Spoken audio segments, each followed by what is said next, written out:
Yeah, the stream is live. Okay. I'm just getting the question shared with you. Okay, there's a question that's already came up. I haven't seen it yet, I'm just pulling it up. Okay, gentlemen, I'm gonna do a quick roll call, and then we're gonna start facilities. Facilities is scheduled for 5:45, and then we have a 6:30 Board of Ed meeting.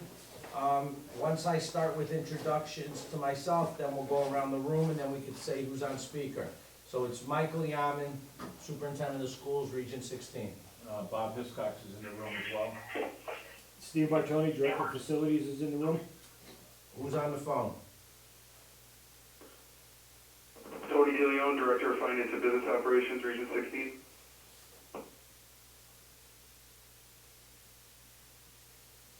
Nazi, I think you're on. Can you introduce yourself and then Eric? I am Ian Hussein, Board of Ed. Eric Dye, Board of Ed. I'm waiting for Robert. Yeah.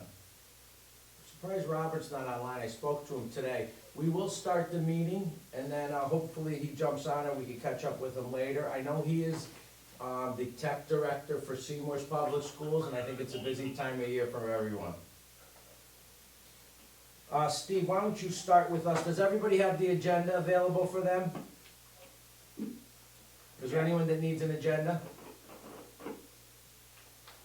No, I haven't. Eric?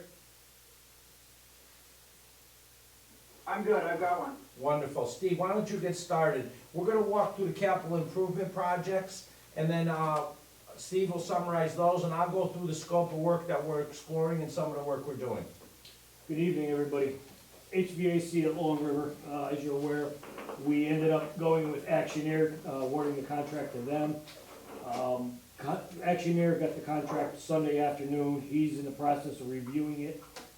Once he's done with the review and comfortable with everything, we're gonna try to get it signed either tomorrow or Friday.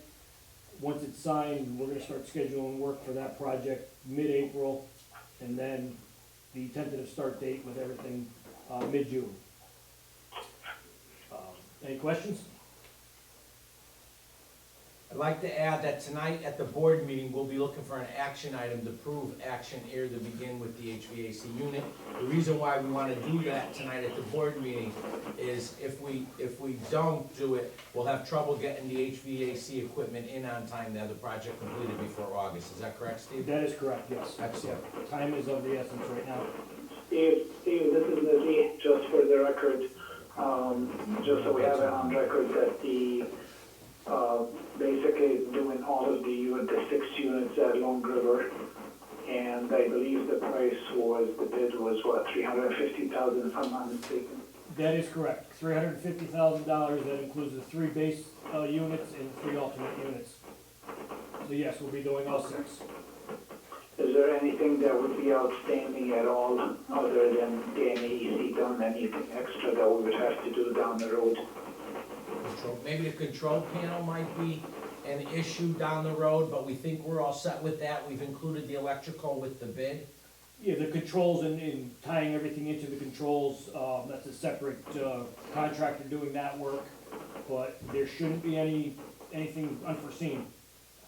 It should just be take 1 unit off, put a unit in, tie it all together, and we should be all set. Let me just for the record say something. Whenever you get involved in a $400,000 HVAC project, wiring a building, going to a control panel, my experience over the last 20 years has been there will be some change orders that come to fruition. We don't anticipate anything significant, but Nas, we can't guarantee anybody that once they get into it, they're not gonna say there's a few additional things that need to be done. All right, Steve, why don't you move to the next one? All right. Electrical upgrades, Greenleaf Energy for the LED lighting at Woodland and Long River. Greenleaf was in on Tuesday and today at Woodland doing a final mechanical assessment of the building, making sure everything that was done for the prior audit is correct. They know fixture counts, what type of fixtures we're looking at. They're starting tomorrow at Long River to do the mechanical assessment there as well. We're also looking at a couple extra incentives at Long River to throw in there to bring up our rebates. They're hoping that once everything's finalized, signed off on, we're looking at hopefully getting started in June to start this project with the LED lighting and the mechanical upgrades at Woodland. I think this is a big item for us because although we may not realize the savings in the next 3 to 5 years, what we are guaranteed is there'll be no increases in our utilities. Hopefully it gets paid off and the incentives are larger, and we will see some savings, but the savings we see in the next 3 to 5 years come off our bill to pay for the project along with the incentives, but it guarantees there'll be no increases in our utility expenses, which is always a fluid number in our budget. Tone, can you speak to that a little bit? Certainly, at least on the supply side of things, as far as where we're buying our electricity from, our contract is coming up for renewal, but we will lock in a new rate on that will carry us at least through 2 years, if not 3. The only thing that's always variable from Eversource's standpoint is the delivery charges. As they start to lose profits on the supply side of things, they raise the delivery side to try to accommodate for that lost revenue.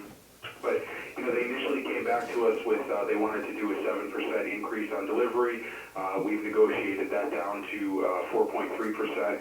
So I think we're doing the right things to hold on to that stability on the electrical for the next couple of years. And this is just going to add to those savings in the long run. Excellent. Eric, Nazi, Bob, any questions or suggestions for us? Nope. Nazi and Eric? No? Hey guys, this is my first time with that. Should I be asking you questions? You wanna jump in? I'm learning as we go along here as well.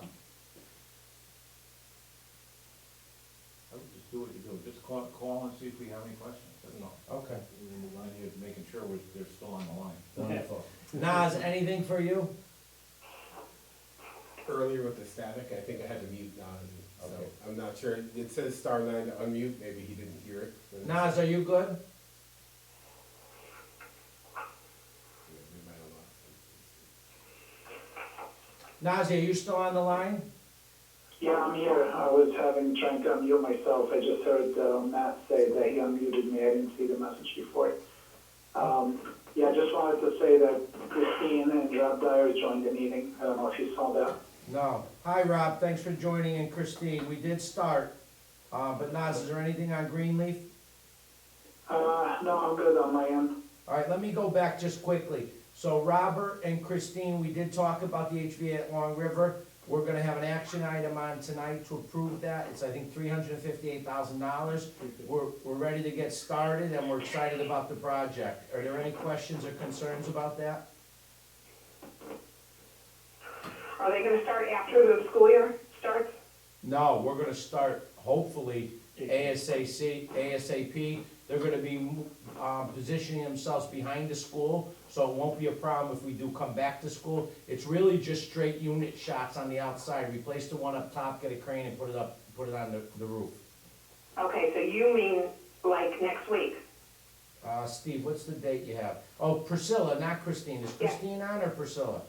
It's Priscilla. Okay, hi Priscilla, I thought it was Christine, thank you. The Yeah, I ori- saw Christine join too, but I'm here. Hi Christine. Great, we have everybody online. The original schedule, before all this happened, the original schedule was to have them come in during April break and do some preliminary work up in the ceilings, Right. up in the building. That is Right. still on schedule. And then Okay. we'll look at probably the original timeline, like we discussed, mid-June to get the project started, full bore. So Okay, now, is there April any break, so possibility that Priscilla, even though they April come in break to- will be the first time they're there. No, I understand April break will be the first time, but how much time, is it only gonna take that week, or is it also gonna be longer than that? For the preliminary? For the preliminary, it'll probably just take that week.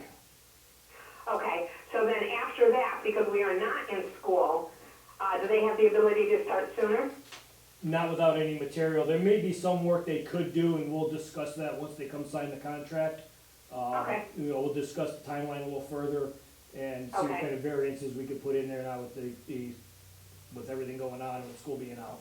Those are great Okay. questions, because what our goal is to start moving forward with all our work, assuming we're out of school and the closure may be extended, it's a good time for us to get forward and start, getting as much work done as possible.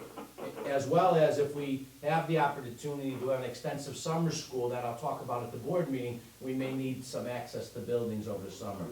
We don't have a Okay. motion on the agenda, so. Rob Dyer's looking to speak, but it says that he's muted.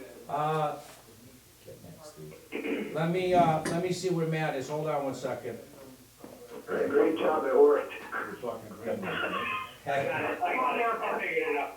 We're talking green leaf. Star six is covered right, I think, Rob. The HVAC. No, I'm on the Google Meet, I'm on the computer, I figured it out though. Thanks, Robert, you should figure that out, thank you.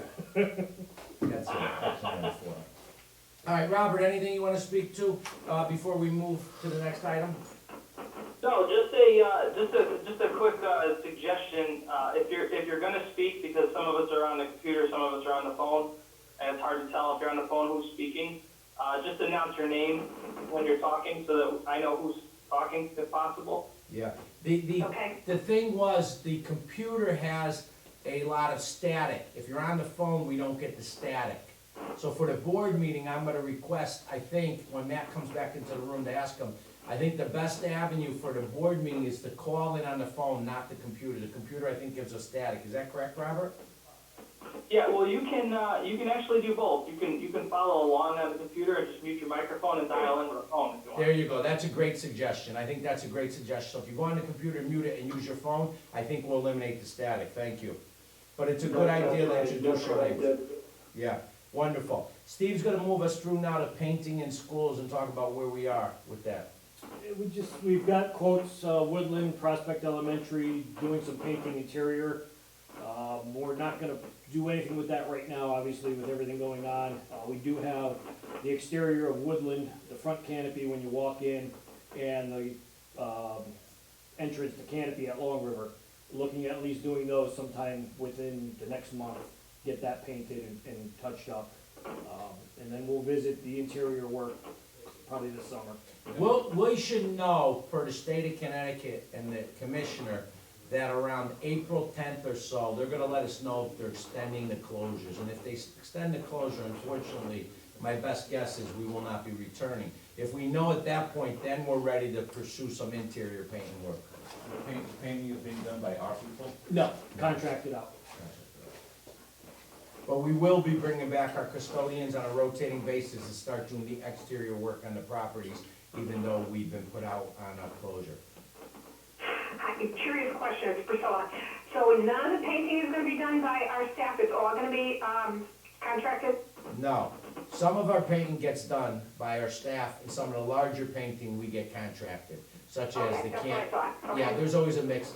I mean, Skip, for instance, last year at Long River basically painted almost the entire school. We've done, all our other custodians do stuff, but there's some real hallway issues that we have at PES that we're thinking about painting or putting that panel up. But we don't wanna start the interior painting, cause if we come back to school, we don't wanna be in the middle of that. But the exterior stuff, we are gonna be starting once the weather warms up. Okay. What's the contracted cost? Probably need to speak up a little. The interior painting is costing us, the contracted amount is costing us how much? I would have to go back to look at what the quotes were for the interior work. And the only reason I'm asking is I wanna keep a kind of a back of my head, a listing of things that if we were to put things off. Well, what I can tell you, Bob, is if you look at the agenda, I'll move through the agenda right now, cause I think this is a perfect lead-in. And if you see the agenda, there are certain things that have MPY on it, that's me. Steve is handling the bigger items, and Tony's helping them. The amount of capital improvement work is gonna be very large this year, it's a great deal of work. So me, Tony, and Steve have been having conversations where we can support each other. So some of the smaller work I'll be working on, and some of the bigger work, Steve's gonna be involved on a 24-hour basis, and Tony's gonna support him. But I'll go through the list now, because it'll lead in right exactly what Bob's asking. The work we have priced out right now is somewhere in the neighborhood of $100,000 to do just about everything on the list. I'll explain to you where we're waiting on some prices for. The capital improvement items, you all know what that is. I mean, we talked at our board meeting at PES about Greenleaf, the HVAC we talked tonight was 25, but that's put into our capital improvement plans. The painting at the school, that's been all identified. We're doing some demo work in the girls' locker room. That's been something for 2 years now that we've been waiting to do. We've been talking about it. There's a nasty smell that comes out from the pipes. Now's a good time where we'll rip the pipes up, we move those out. We started that work. The fire doors at the gym need to be replaced. They're rotting out and they're not closing properly at Long River. We're getting prices on that. That we do not have. That's not included in that first 100,000. We're replacing some tiles in the hallway at Long River and in the classrooms. Skip had last year replaced almost 60 tiles in our art room. So we're spending a lot of money to do basic maintenance every year because they're popping up. It has to do with some type of moisture that was under that floor that we dealt with in where our robotics room and so forth. So that tile work is in the work. Our own maintenance department will be working on the women's staff bathroom. They're gonna take the urinals out and do some maintenance there. At Laurel Ledge, we're looking at the nurses' exterior doors. We haven't been happy. We've gotten 3 quotes so far, so that's still on hold. We're trying to work through that. Then we sent out the principals and the custodians, what work at your schools do you think needs to be done, what we've been putting back on? You could kind of see all that. I don't think I'm gonna read it all. I think the only stuff I'm gonna speak to is Chris Decker and Kurt. There's been a lot of facilities work through sports programs and extracurricular that we looked at. So because we know we have the time now, we're getting some prices on that last set of items. Like the weight room, which all the sports teams are using, treadmills and bikes and elliptical, to improve what we're doing within our gym classes, some batting cages and some screens as we're finishing up the baseball field. Who is that, man? We're looking at the track, not replacing, but repairing some of lane 5 in the high jump area, we're not sure. And investigating left field of the baseball, that's still sinking, the left field and third base line. And possible parking spots for handicap by the soccer field. I've gotten a number of parental concerns. So the entire list of stuff is around 100,000. It does not include the sports and the extracurricular with Chris Decker and Kurt, and it does not include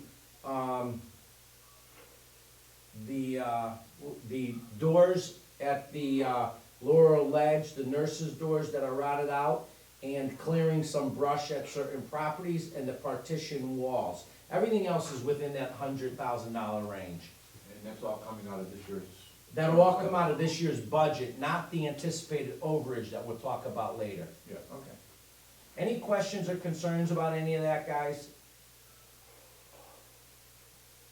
So the only question I have is, and I'm sorry if I missed this earlier, but the custodians, with the governor's new executive order that came out, I'm not sure if the custodians were there anyways or not there, but what will they be?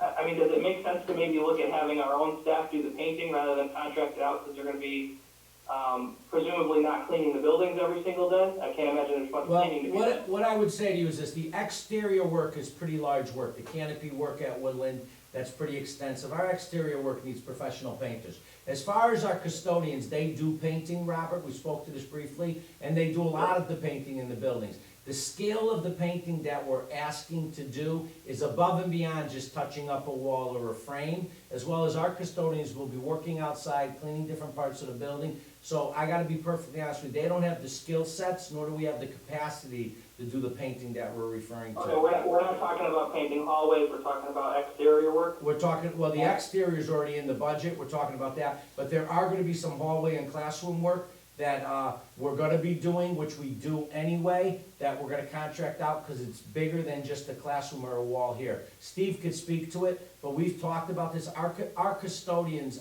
don't have the skill sets to take on the amount of painting that we wanna do. But Steve, you wanna speak to it as well? Right, Long River, Skip, the head custodian there, he's a great painter. He does a lot of the classrooms, a lot of the hallways himself. Most of our guys, they just don't have the skills to do multiple classrooms, multiple hallways. It's better left to a contractor. We've evaluated it, and we don't feel professionally it's to our advantage to do that. Nor do I think the painting number interior is astronomical or significant enough that we want to take them away from what they're good at doing. And it's, you got the contractors that do it day in, day out. They could go in and they could do 5, 6, 7 classrooms in one day, no problem, whereas our guys, it would take a lot longer. Go ahead, Bob. I was just gonna say, I'm not sure we want our guys up on ladders in places where they are not to be up on ladders and things like that either. I agree, Bob. I was under the impression we were talking about classroom walls, hallway wall, you know, the normal year-to-year stuff. They get scuffed, you wanna paint them over and stuff like that. I thought that's what we were talking about. Robert, we do have them do that stuff, you know, maybe we had a problem in the classroom, they're patching a hole, they're painting a wall. They do that miscellaneous repair work and the basic maintenance. But when we're renovating, or we're talking about putting Woodland on a 3-year painting plan for next year, we bring someone in, do the whole first floor of the classrooms, you know, 1 year, do the other floor the next year. Some large-scale stuff that we could have someone in and out in 2 weeks. Okay, thanks. It's a great question, though, and we are trying to use them differently. I was gonna talk about this at the board meeting, but I can speak to it a little bit now. Steve and I and Tony have put a plan in place that on April 6th, we're gonna start bringing our custodians back on a rotating basis, 2 or 3 a day, and our maintenance guys will be coming back, working independently, and we're gonna start bringing everyone back April 6th as needed to keep the maintenance going on in the building. Just keep them apart, give them assignments in the morning, and have them rotating, but they will be returning, taking care of cleaning up the brush on the outside, miscellaneous things, fixing locks, fixing doors, fixing faucets, doing little painting and items like that. So our crew will be coming back April 6th, even if the schools remain closed. Okay, thank you. Anything else that we've talked about so far or concerns? If not, I think we've gotten through our agenda. I'm very thankful that we did decide to do this tonight, because we do wanna have a few action items, and we wanna make sure that our air conditioners and our electrical upgrades are moving forward, and we don't wanna miss timelines to order parts. And generally, it's, 6 to 8 weeks for air conditioning units, and we're a little concerned that with these public health care crisis, though, that may be even delayed further, so we really wanna sign contracts tomorrow and move forward with it. Okay? Okay. Robert, anything else for next time, or anything else your chair of this committee, before we close it out and maybe give ourselves 10 or 15 minutes to regroup for the board meeting? No, I think I'm good, thank you. Thank you very much. Okay, so at this point, we're gonna end facilities. We'll kick back up about 6:30 and start the Board of Ed. If there's any problems, you could email me or Matt, and, you know, we're here on site. There's 4 of us in the room. Are we gonna use the same meeting link, I assume? Yeah, we're gonna leave everything running. Yeah, I'm gonna keep it just running while in the interim. Priscilla gave me a list of questions, and I may have to ask her to repeat them as we start out the board meeting with some of the budget questions. Okay, So from what I'm seeing, the static is coming from whoever's phone number ends in .75. So just FYI. I've got 7-3. now we know who it is. That person knows. 7-3 is district office here. Okay. So, You know, but I'm just sending a text. I just needed it. There you go. That's fun. You wanna kick me out? So right now, go right there, you're fine. Pull that chair Be up. careful what you say, Elio's here now. Oh, no. Hi, Leo. How you guys doing? How's everybody holding up? One day at a time. Michael, who's gonna be taking the minutes for the regular meeting? Kelly Blum will be on the phone at 6:30. If she isn't, Lori's on the phone as well. Okay. I'm gonna stay logged in, but I'll be back for the 6:30 meeting. I'm gonna go put the kids down. Thank you, Eric. All right. Good luck. Coffee or water? Everybody good? Helio, coffee, water. Water's in there if you Where's want the it. chocolate chip cookies? Yeah, I thought. Yeah, I was looking for food, actually. You need to know, guys, That's one thing the computers haven't been able to do yet, Ron. there's not a cookie in sight up here. Hey, Bob, are you at the office? Yes. At the office? No food, no water, no Bob wanted to nothing. be at the office, so. Are you They could have a minimum of 5, so Bob wanted to be at the office. So Bob's at the office with staff. I'm gonna mute the audio on the live stream until the Board of Education meeting is ready to start again. Whatever you wanna do.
phone conference meeting to order? Hold on. Now you. You can just call special Board of Ed meeting to order, recognizing that we can't add items tonight. Okay.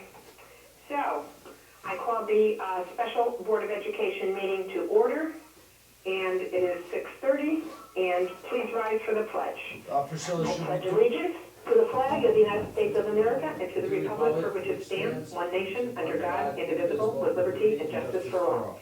Kelly, please call the roll. Christine Arnold, Priscilla Cretella, Here. Ben Catanzaro.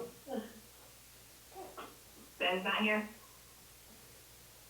Eric Dye, Here, Eric, Dye. Ben is here. Robert Dyer, Here. Nazi Nugent. Is it Nazi here? I think Nazi's here, Matt, everyone's unmuted, correct? Hold on. Give me 1 second, Kelly, we just wanna No make sure problem. everybody has the ability to speak. Christine, are you here? I'm here, yes. Okay, Christine's here. Ben's there. Priscilla, Eric. Yeah, I see Eric Day, I see, all right, so I've got, Is Nazi there, Matt? Nazi at 7 to 5. I think that's her. No, I don't see him having joined. Alright, so Nazi's not here yet, go ahead, Kelly. Okay, Robert Dyer, Here. Roxanne Valancourt. Here. Hi, Roxy. Hey. Robert Hiscock. Here. I could have sworn I saw a Nazi on here. I saw him come up, but we'll figure it out. Yep, is He's having Michelle, microphone issues. is Michelle Rayner online? She is, she's muted, but she's in the call. Okay, Michelle's here as well. Okay. Alright, so it's. Hi, everybody. Hi, Michelle. So we have everybody. I know Nazi may be having some speakers, but you can mark him present because he is on the video. Very good. Okay, thank you, Priscilla. I don't see. Okay, so there will be no, like you said earlier, no revisions or additions because this is a special Board of Education meeting. And now we'll go into budget, and it's all yours, Michael. All right, thank you. So what I did is I emailed the board our budget presentation again, and I put up on the website, if anyone's listening, the snapshot of our budget and our presentation. Priscilla had told me that there were a few questions from a Tom Pratt from Beacon Falls, so I'm gonna go into those that are appropriate at this time. First, what I'd like to say is I'm gonna be asking the board tonight to take action on setting the budget for our next meeting on April 8th, or the meeting after on April 25th. The budget that I'm proposing to the Board of Ed that we've worked through for the last month, and unfortunately with the public health care crisis that we're in the pandemic, we've had school closures and it's been a little challenging to meet again and go through some items. We are presenting a zero budget increase this year. What I'd like to say is that over the last 6 years, we've been at a zero basically. My first year, 6 years ago, we were at a 2% increase. We then reduced the budget by 1.5% over that time. I think it's been a 0 to a 0.5% increase in the last 6 years going into this year. I'm very confident with the budget. We have not had to reduce any staffing, but we've really done a good job managing some of our departments such as special education, curriculum, technology, and facilities. A couple big items for us over the last few years were the selling of Prospect of a community school with the condensing of Community and Prospect Elementary, our ability to pay down some debt, and for us to use our non-reoccurring capital improvement fund to take care of some of the building items. At this point, I stand firm with Tony, our business director, on our budget of a zero increase, and that's what I'll be presenting to the board tonight. Before I get into the public's questions, are there any questions from board members that you'd like me to ask about within our budget before I answer the questions that Tom Pratt had given Priscilla that I received? The other questions that were submitted, to my understanding, do not have to do with budget at this time. So would any board members like to comment or ask any questions before I go to the public questions on the Board of Ed budget? Yeah, this is Bob Hiscox. Given the economics times that we're facing right now, I would like to know what the impact would be if there is if the board were to move to a or say a 1% reduction or a 2%, I believe we can go as high as 2% by state statute, or did they change that? I think we'd have to figure out our numbers. I know for sure we could do a 1% or 1.5%, I could find it out. But to answer your question, Bob, a 1% reduction would be $400,000, a 2% would be $800,000. Bob had been speaking to me about this, so Tony and I had met yesterday. In order to get a 1% reduction, which is a $400,000 reduction, we would have to look at reducing staffing.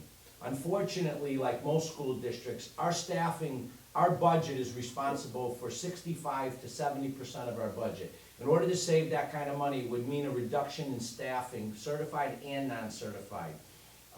What we've done in the last few years is we've been able to go out to bid, work with different brokers, and reduce our benefits significantly. Last year they came in at 36%, we got that down to a negative number. This year they started at 18%, we're down to 5% in our health care.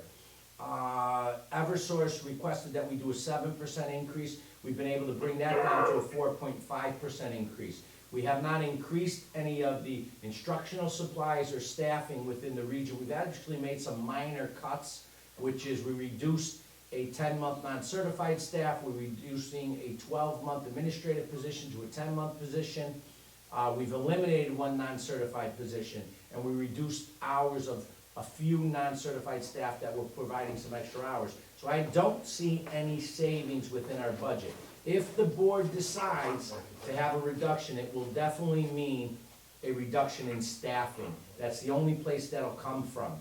What I will say to the board is, if you're looking to be cautious because of the fact that people have been laid off and that money may be challenging for people over next year's, and with the budget being the dominant driver in both the town of Prospect and Beacon Falls, my suggestion is we're probably going to realize somewhere in the areas of $1 million in overage after Tony, myself, Shelley finish working through our contracts due to the closures.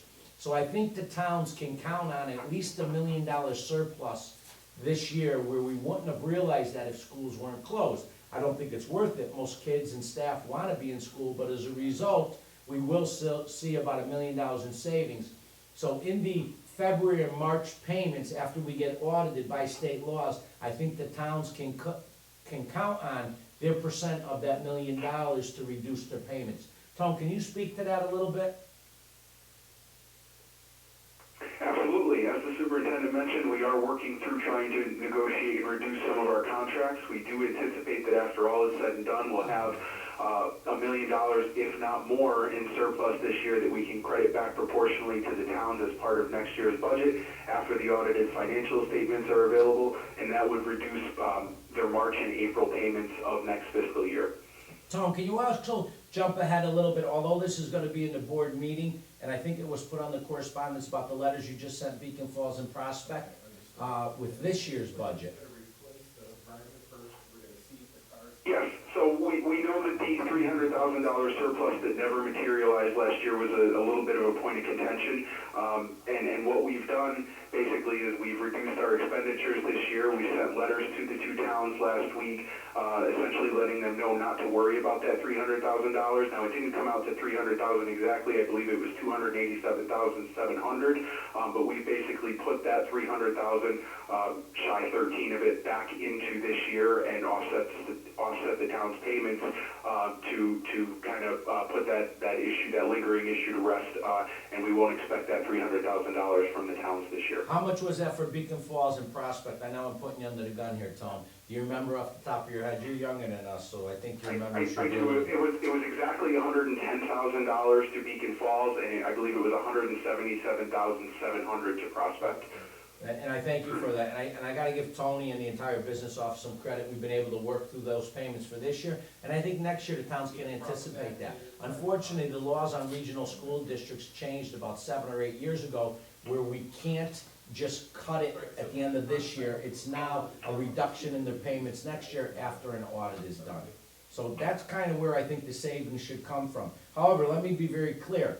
This is our proposal to the Board of Education. It's the Board of Ed's budget. I'm very confident that at the 0%, we're doing we're doing due diligence, we're fiscally responsible, and we're providing our families and our kids with everything they need. I strongly suggest that we come in at a zero, we don't reduce staff, and we have the towns looking at those reductions next year if they need them, because I think as we get into the board meeting, we're gonna see surplus as a result of the closures with our contracts.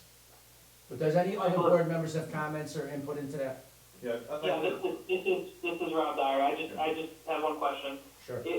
In the savings that you think you're going to be, the anticipated savings that you think you might realize from the closure, I think you said around 900 to $1 million. I think $1 million to $1.4 million, but I don't wanna be aggressive, I'd rather downplay it, Robert, in case we're wrong. So I think you're gonna see it close to $1.4 million, which about 60% goes to Prospect, 40% goes to Beacon Falls, give or take a few. Now, where I'm going with this is, are we taking into account anything for capital improvement and stocking money away for capital improvement in next fiscal year? No, Robert. However, that's a great point. We can talk about that in May. I do think it's a great idea to look at 1% of our budget to put into non-recurring, but that's something the board can talk about later, I think. And we'll have a better idea in May as to where our contracts are. Right now, we're going through $1.6 million in contracts we're trying to negotiate out. We're hoping to see $1 million of that, and we'll probably see another 300,000 or better, 300,000 to 500,000 as a result of our substitute accounts, no spring sports, so forth and et cetera. We're dealing with about 75 to 80 contracts. We're dealing with contractors.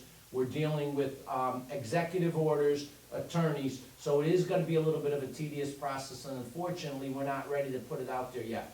I think with our special ed contracts, and kudos to Shelley McNulty, our Director of Special Services, and Tony, and Janet Fleet, and Donna Hall, and Lee Berber, all our business people, we kinda have a pretty good understanding with our special ed facilities about some of the negotiations that are taking place. You all set, Rob? Because I want to follow up. Yeah, thank you.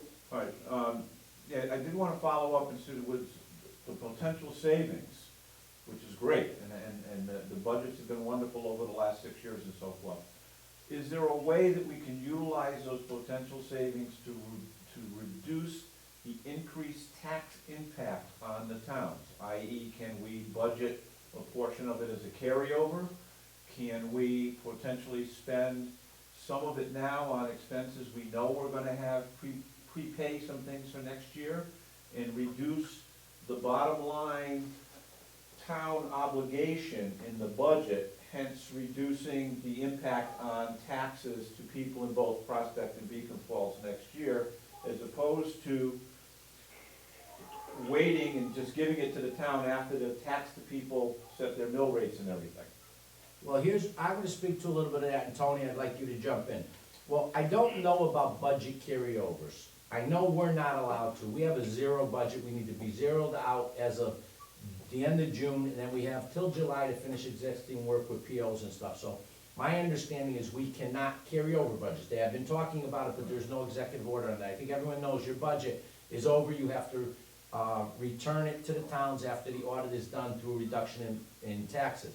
As far as items, if you remember, 3 meetings ago, we moved money already in order to prepay $180,000 in HVAC units that we've already moved out of our capital accounts. So we have started doing that. As far as moving any other items, right now, as of today, there are not items that we can prepay for. However, as I said, when we go through these contracts, there might be something we can do. I think it's premature to say right now that we're gonna be able to pay for that. The budget is tight.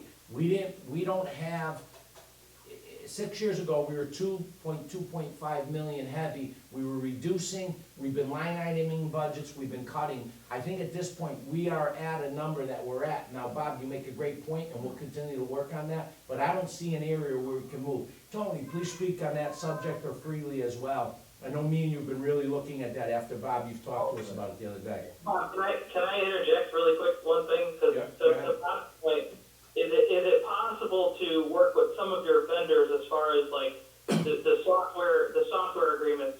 Can you encumber money from this year and do a coterminous, you know what I mean? So you're in essence prepaying. I think we talked about when Matt presented his budget, he had some stuff that he had 18 months worth of contracted services for, and he said, we're a little top heavy this year, and next year we're going to see an offset. Can we look at some of the other things, not capital, but operating budget, and we look at some of the things some expenses that we pay for now on a 12-month basis, can we maybe pay 18 months now? Just so that you know, my experience with that and my knowledge has been, and the information I received, is that that's illegal.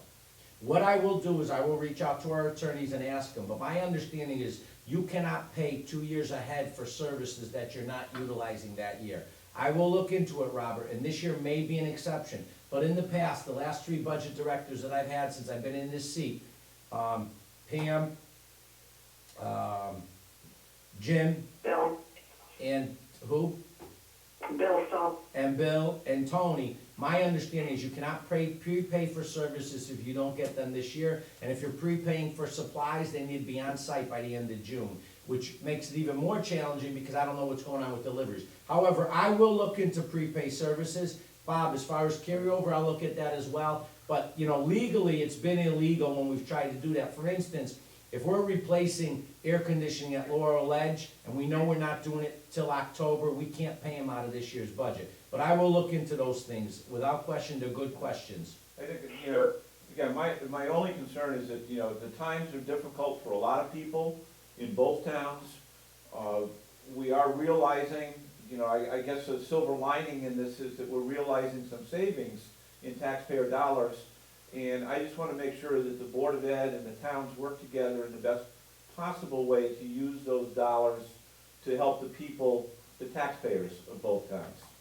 Because there is a financial impact of this on them, and there is a financial impact on the towns with the budget as it is.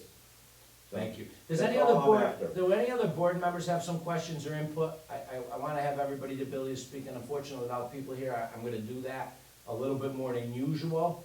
I've got one. Go ahead, and introduce who you are as you speak. Sure, Ben Catanzaro. Last meeting, we were concerned about a buffer for out-of-district placements. The number of seats was getting tight, and if a significant number moved into district, there was a concern that we might run out of that budgetary item. Has the budget been adjusted with this anticipated overage to satisfy that? Whether or not we use it or not, but at least we won't get caught short should a significant amount of out-of-district placements come in. Great question, Ben. Right now, we have 2 unanticipated placements for private schools and 1 unanticipated placement for public schools, so it's somewhere in the areas of 330,000. So we have accommodated for that. We were given information that someone was gonna move into district this year, because we already line item that money out. That did not happen, and with school closures, we don't anticipate a problem. So yes, we are secure with that unanticipated special ed placement for next year, and thank you, that's a great question. Excellent, thank you. Anyone else? And then I want to speak to one other thing about Bob's point with the mill rate. Okay. The only thing I wanted to, back up with Bob is that we all know that it would be nice to let the towns know so that before they prepare their budgets, they knew at what percentages they were going at. But in actuality, because we don't have hard figures on what our savings is going to be, chances are good the better way to probably do this and more accurately do this is to let it go as the overage and then return it to the towns that way. Yeah, that's what I kind of supported, but I think, listen, we have time. I will look into budget carryovers. Maybe the executive order allows this year. They're coming out fast and furious. They're hard to keep up with, although they are necessary. Number 2, I will look into what Robert brought up. I know historically, Robert, we couldn't prepay for items. I've always wanted to do that, but we'll look into that. One thing I do want to say, and I've said this, and I apologize if I'm beating this horse around this track, but this region is about a 0% when you look at it over 6 years. Most school systems in the state of Connecticut are between 2% and 3.5% to 4% a year. That means most school systems over 6 years are 12 to 18.5% increases. We're at a 0. And I think that's because this board is diligent. This board participates. In 6 years, we've only not had a quorum 1 time. People know the budget, people participate. I think we have a great budget, but like I said, this is Tony's proposal. the administrator's proposal, my proposal to the Board of Ed, and if you've participated in some of our budget meetings, it's been the most collective and collaborative process I've had since I've been here with administrators. That's all the administrators, building administrators, directors at central office. It's been a great experience. I think the towns are really gonna realize overages, and unfortunately, the state of Connecticut has regional school districts and school districts pass their budgets in May and June, where towns don't pass them till June or July, and the state of Connecticut sometimes doesn't pass it till July, so it's a draft item for us with our ECS money, and we've been fighting that fight for years. If it's okay, I'm gonna move into the questions that Priscilla had that are related to the budget meeting. Is that okay, or would you like me to stop for a minute? I'm in no rush or hurry here. Everyone all right with me moving forward? Go ahead. Great. So I spoke to Priscilla tonight because someone from town asked her a few questions. Mr. Pratt from Beacon Falls, he gave her a letter instead of putting it online, which is great. His first question was, the $1.1 million reduction in debt as a result of us finish paying for the Woodland School was brought up. And if we had a $1.1 million reduction, the question was, why aren't you reducing by $1 million? And the conversation to me is, the major drivers in our budget are utilities, salaries, and benefits. So when you look at those and busing, those contracted increases that you start your budget with, we zero out, those were in excess of $1.4 million. Now, we did an excellent job because we've been able to negotiate down our contracts. So the 1.4 million's gone, but the 1.1 million or better, and Tony can speak to it later, increases evened out the budget. So it kind of washed it out. And I gave the example earlier to some people. It's like doing your budget at home, or doing your budget if you own a small business or a municipality. You might have had a 5-year car payment that you finished this year, so you don't have the car payment, but now the refrigerator in your house, the stove in your house went, the microwave, and you gotta replace your air conditioning unit. So your expenses change every year, just like education. Last year, we purchased Frontline for our IEPs for our special ed population. There were only 2 districts in the state of Connecticut that didn't use IEP Direct. We were one of them. It was a $30,000 initial payment, then a $15,000 payment thereafter. So last year, there was an increase in the special ed budget so that we did a better job with our IEPs. That's now gone. But each year, there's different increases and decreases. We're fortunate enough that some of our decreases and our increases have been able to wash out. So I think that's the answer to that question about that debt. Priscilla, was there another question that I missed? He was just, they were curious, and remember, Tom Pratt is chair of the Board of Finance here in town. So, they were concerned with, Anthem Blue Cross and the insurance, because last year they'd given us a heck of a bill, and then because they didn't really want to lose us, they were very good about giving us a different contract, and they saved us money. So we were anticipating maybe going to the state partnership for health insurance. But I believe after we discussed that with the teachers, I think they saw the better of that. Let me speak to the healthcare. That's a great point. Healthcare, as everybody knows, not only in Region 16 and in the state of Connecticut, but nationally is a real concern and an issue. Healthcare costs are rising astronomically.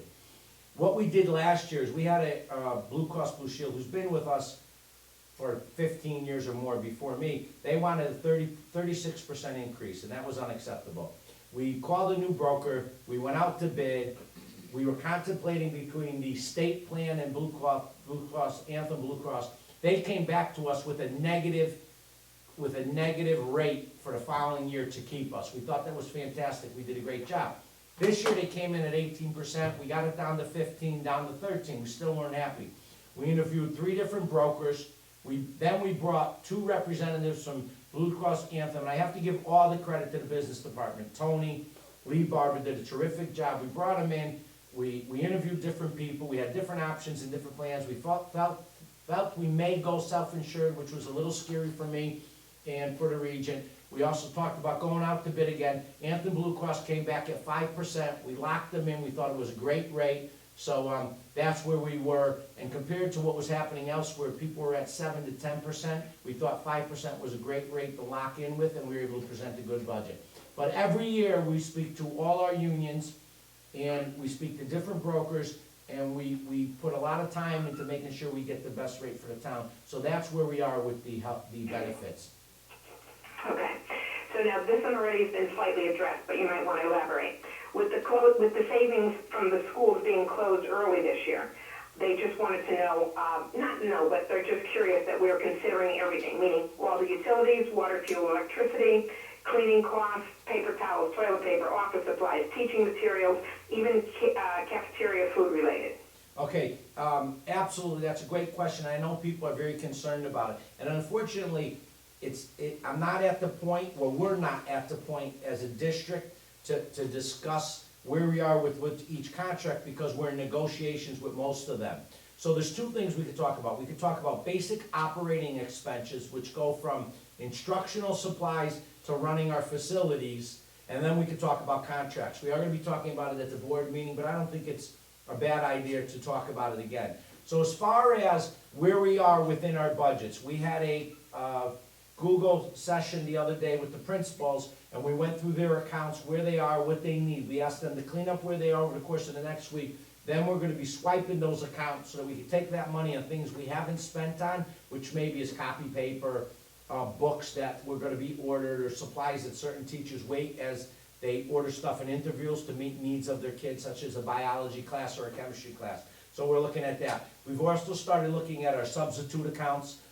Steve has been directed to lower our heat to, I think, correct me if I'm wrong, I wanna say it's like 62 degrees, so we already started, no, on our night schedule, so we've done that. As far as food service, we're spending as much money now as we ever had, because we're feeding anyone in the community that needs it, which I think is the right thing to do. So we have looked at all those accounts.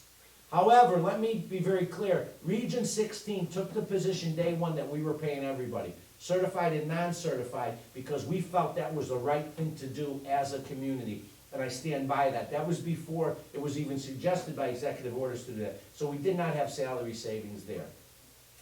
As far as our contracts, right now we're going through almost 75 different contracts. We have remaining money that would have been encumbered. Some of the areas 1.4, about $1.6 million. So we will give a better idea in May where we are with our contracts, because some of the vendors we're calling say they want us to pay in full. We're discussing what they're providing for services. Some services we're continuing to pay for, such as our fire suppression system. We're still paying for that. We're still paying for our rubbish removal, our dumpsters, but we reduced it from 4 days a week to 1 day a week. So we are addressing every single item in the budget. However, if somebody has a suggestion, bring it up. You may miss something, but we are working at that, Priscilla.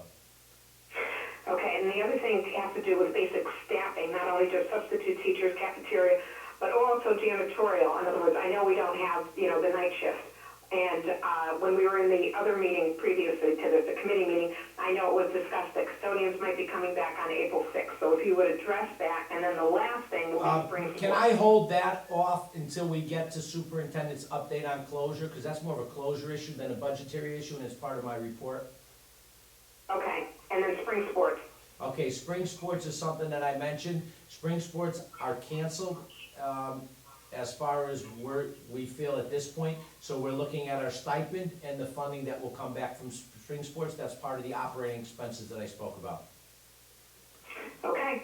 All right, one other question that was brought up by James Hagan that was submitted. He lives in Beacon Falls on Coventry Lane. James, I think I answered your question, which was, is the budget a 0% increase really, if factoring the final payments made for Woodland construction bond being retired? My feeling is yes, it is, because as you identify your expenses every year, you also identify your contractual increases. So we've been able to reduce some expenses where some expenses increased. We're fortunate enough to have the fact that we've been able to wash both of those and come in at a zero budget. I don't have any more questions with budget. I do have two that will come when we go to the formal part of the meeting. At this point, I'd like to take a quick minute and ask any board members or anyone present, if you have a question or if you'd like to go back to something, even if we said it, if you think you want expansion on one other item, please take your time to do so. As well, if there's anyone listening that would like to enter a question, if you go into the link, you could submit a question online, and it'll pop up in front of my computer. And of course, I have our super, Director of Technology, Matt, to make sure that I don't, make any mistakes here. So, please feel free to speak or submit a question, we will address it. Michael, it's Rob Dyer again. Just a question on spring sports being canceled. Yeah. And I thought you were going to talk about this, and I heard you mentioned stipends. How about the teaching staff who are coaches that get paid stipends for spring sports? Are they going to continue to be paid those stipends? Are we not going to pay them? Our agreement with the Teachers Association and the directive that's coming down from the CEA, I think, well, I shouldn't have said that, but my understanding from everybody involved, if you're in a stipend activity now that has been completed, you will be paid. For instance, I just signed off today on swimming that they finished, boys basketball, they will be paid on the next paycheck, which is not this Friday, the following Friday. Teachers that have been doing stipends that we now have shut down, they will submit what they've done so far and they'll be prorated. For instance, our after-school elementary world language enrichment program, I think there are 8 sessions, they did 6, or there's 6, they did 4. Christine Sardinskis, one of my administrative assistants, we went through that yesterday. They're gonna be paid on a prorated basis. If a sport has not been started, such as basketball, Robert, they will not be paid. If a sport has been started, they will be either prorated or paid in full as been completed. Okay, baseball, you mean, not basketball, right? Baseball, correct, basketball will be paid. I'm weightlifting, I don't know if that's taken place for a couple sessions, but we're going through that now. Okay, thank you. You got it. Anyone else?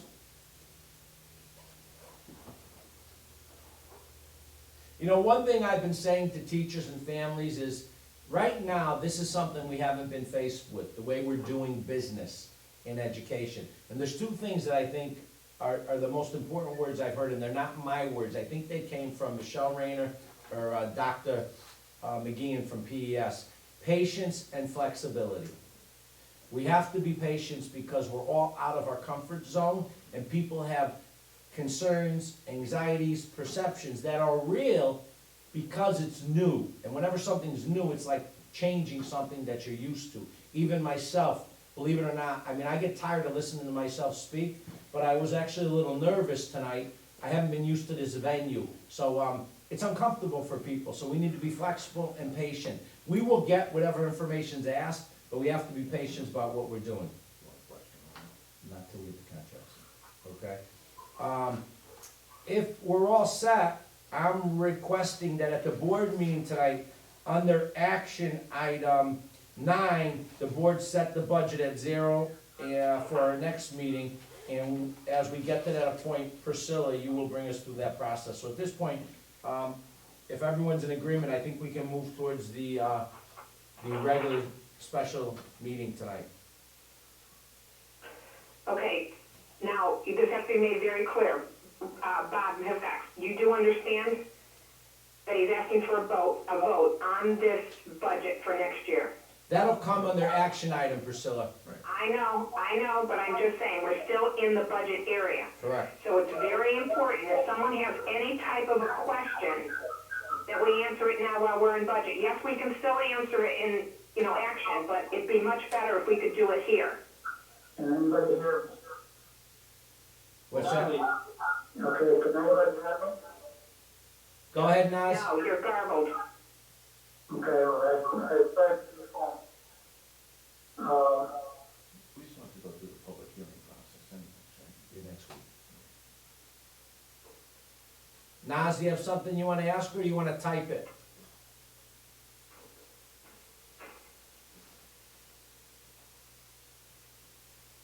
Is he active? He's in here, but we're telling him they can't hear him, so maybe he's gonna type that. All right, Priscilla, to answer your question, yes, we're moving a budget forward at a 0% tonight.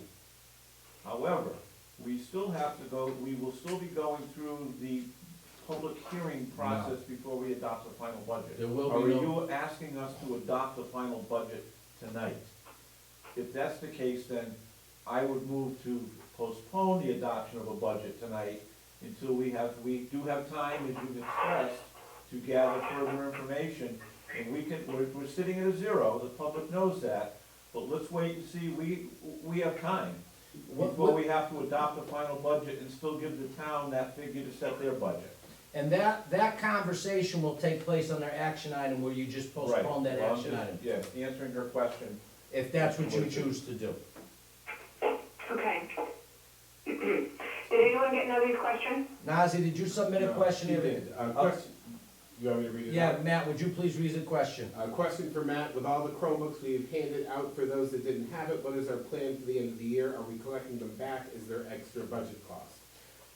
So. Matt, you could speak to that question, Matt. All right, so the fifth grade Chromebooks, those are going to stay with the students going into their sixth grade year at Long River. I do want to try to collect Chromebooks and iPads, because we've been handing out iPads to families that need it, that have requested it. K-1, Chromebooks to 2 and 3, and we've given a Chromebook to every fourth grade student. I would like to recover those at the end of the year. There is not going to be costs associated with that. At this point in time, we haven't, I'm planning my spring purchase of Chromebooks, but we haven't purchased any Chromebooks to hand out as part of the COVID-19 distance learning response. We did allocate $100,000 to Matt if he needs to order Chromebooks and iPads for people in the community that need them. We have not tapped into that. One thing that I will talk about in my update when we get to the meeting is we are gonna be looked to expanding our one-to-one device program from 5th to 12 at this point. It forced us into that area and we feel very comfortable with it. So next year we'll ask 5th graders to take the Chromebooks home and to be a part of our insurance plan with it. And our one-to-one device will go 5 through 12 next year. Great question, Naz. Would you like to expand on that at all, Nazi? You type anything? Not presently. Anyone else? Michael, it's Tony. I just want to clarify the way that Ben asked the question in the chat, just because the answer that we gave is a little different from how the question was phrased. Go ahead. So I'd like to recap that question and give the appropriate answer to it. So the question is, so is it true that the HS bond was paid off early using 2019 to 2020 dollars? If so, why is the school budget not being reduced by $1 million for 2020 to 2021? This indicates that there was $1 million in excess funds raised in 2019-20. Just to give a clear answer to that, we did not pay off Woodland early this year. This is the year that Woodland was supposed to be paid off. So there was not an extra $1 million in there. The appropriate amount was in there to cover paying off Woodland this year, as was dictated by the debt schedule. Does that help, Ben? Thank you very much, yes. Two people basically asked me that, and I just wanted to get it recorded. Thank you. You got it. I think it's great that people have been reaching out to board members as liaisons to submit questions if they weren't comfortable this way. I think that's terrific. Any way that we could communicate with the community and give responses, that's our goal. So thanks, Ben, for you getting 2 questions. Priscilla, I think it's great someone dropped it off at your house, and we have a few questions that have been submitted through the online site. Priscilla, I think we're ready to move through the agenda. Item 2, approval of minutes, if you're comfortable. Okay. We're ready, so I need a motion to approve the minutes from the March 11th meeting. So moved. Ben. Thank you. Roxy, second. Thank you. Okay.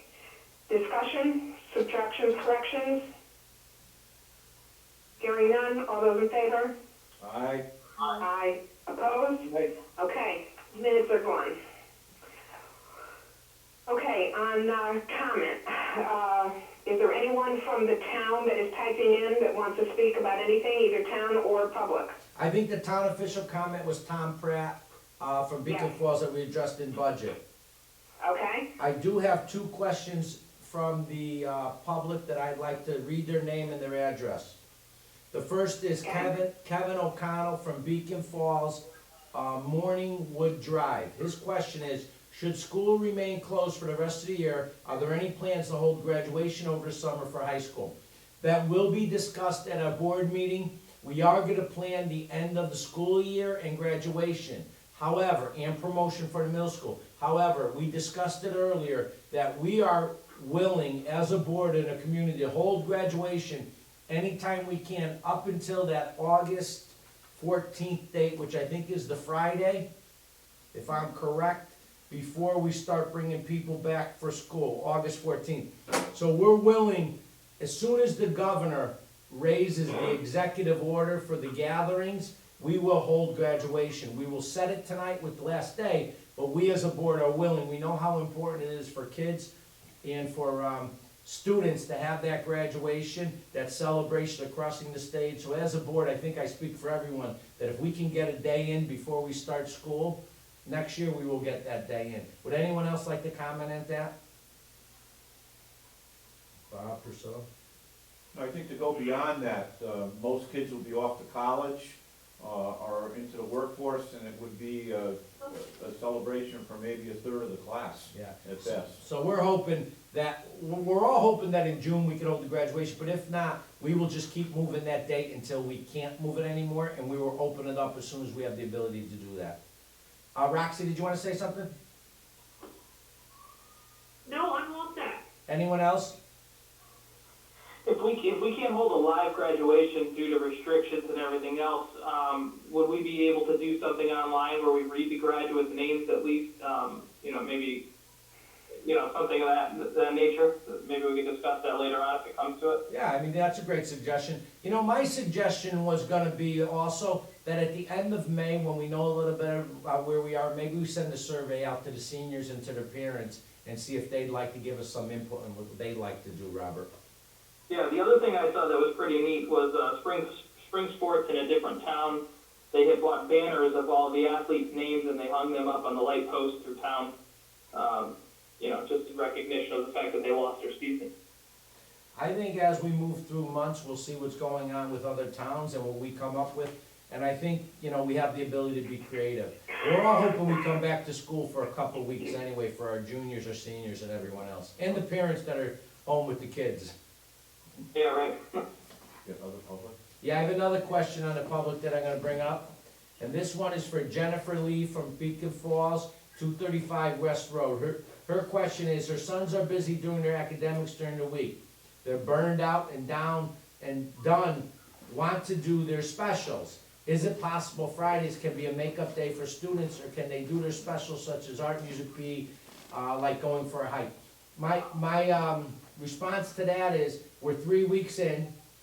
Our next 2-week plan is to start incorporating interventionists, doing more with the specials. The specials are gonna be giving week-long assignments, hopefully, where kids will be doing it. I know I sat in on a music session online at Laurel Edge Elementary School. If this becomes our way of holding public school courses, you're gonna see more involvement with the specials. As far as Fridays go, I don't think we're prepared to stop teaching kids on Fridays at this point, but I will bring it up to my administrative council. We have a Wednesday morning meeting, Jennifer.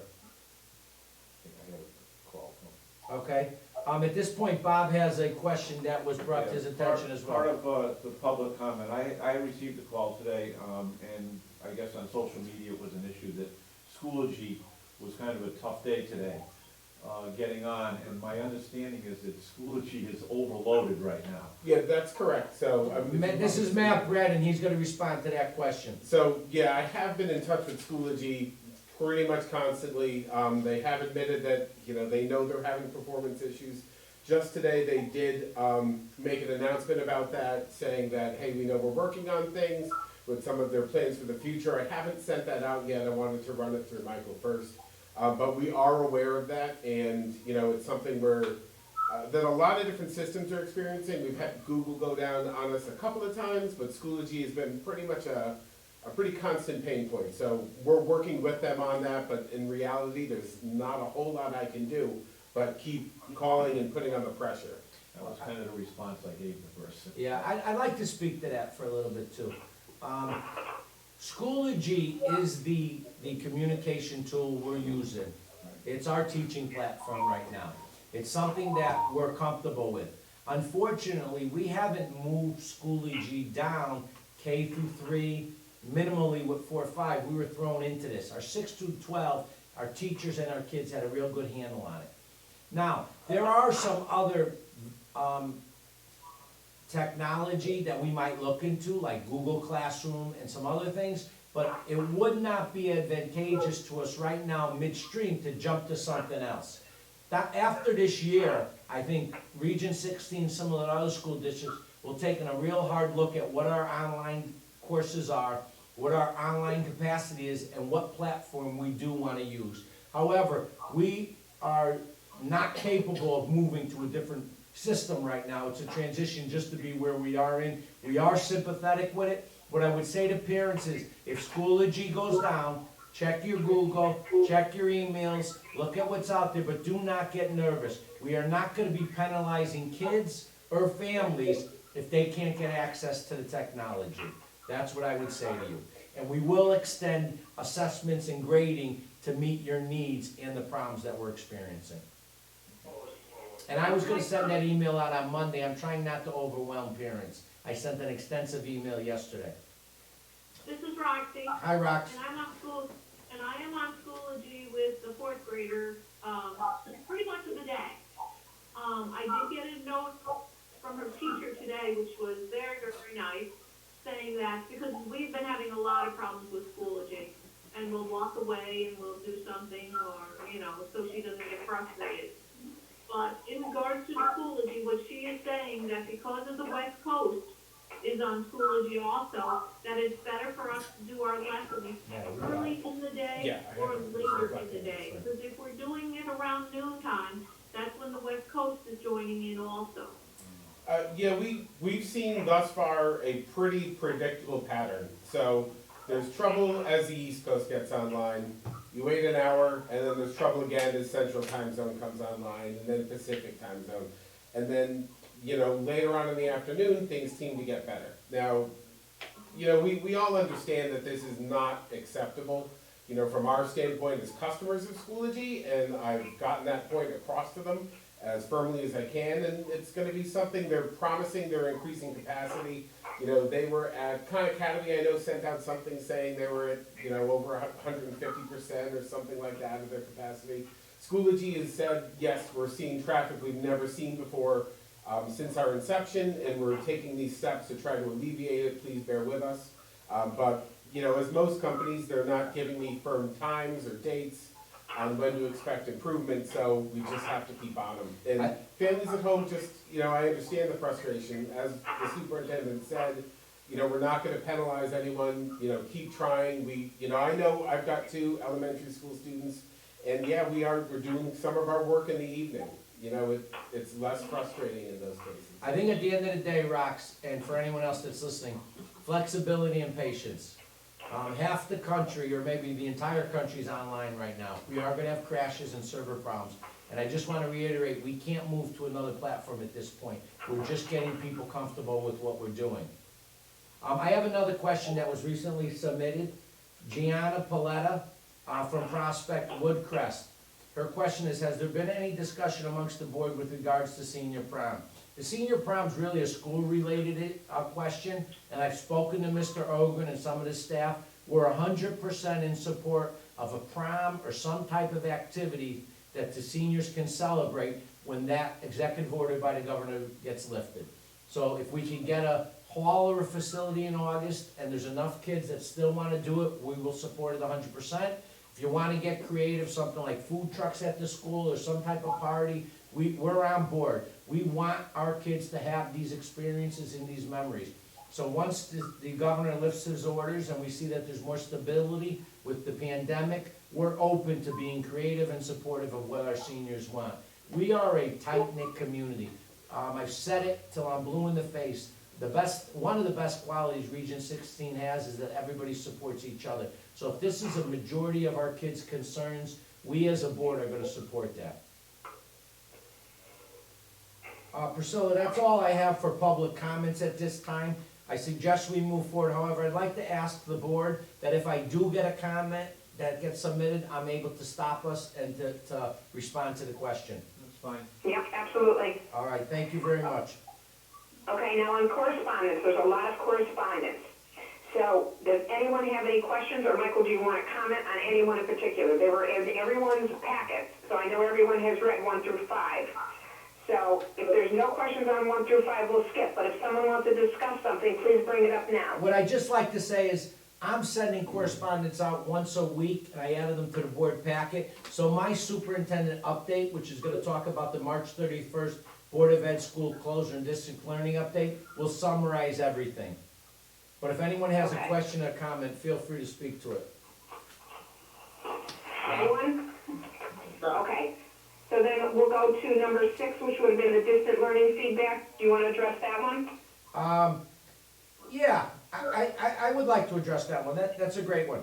So there's two things we did as a school district. One is we sent a survey out to our special education and our 504 student parents, because we knew that was gonna be one of our more challenging populations to be able to support them at home.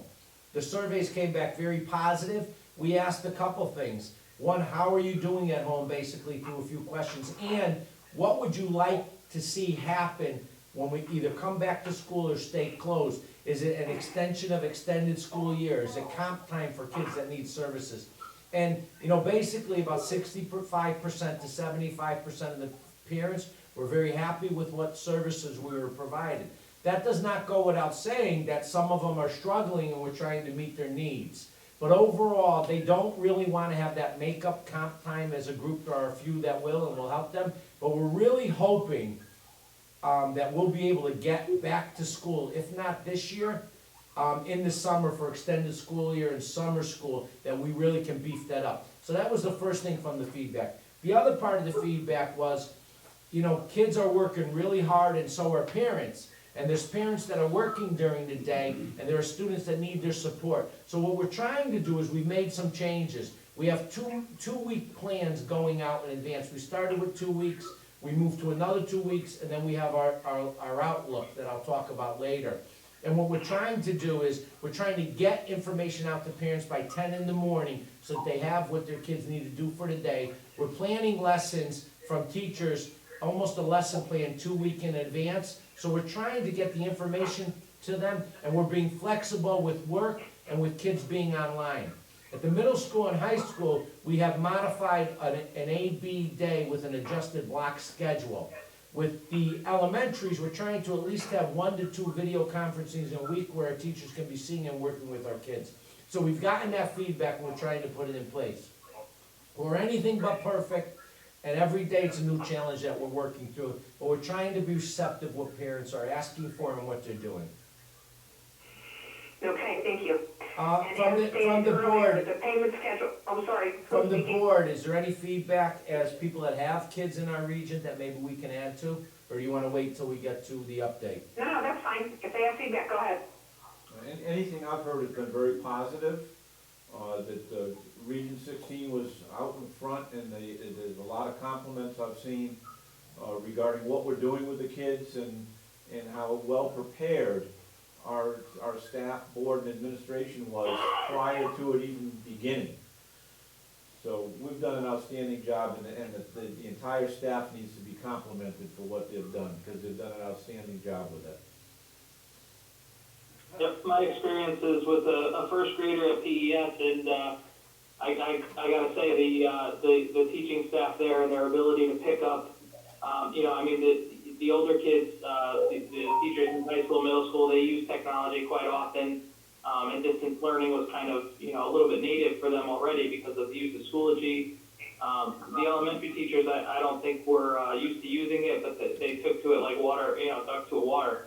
It was impressive, and I gotta commend them from my standpoint watching it. Good, very good, because, yeah, there's only been positive comments. We especially had, with, some just for parents the having, record, you know, grandkids and other systems.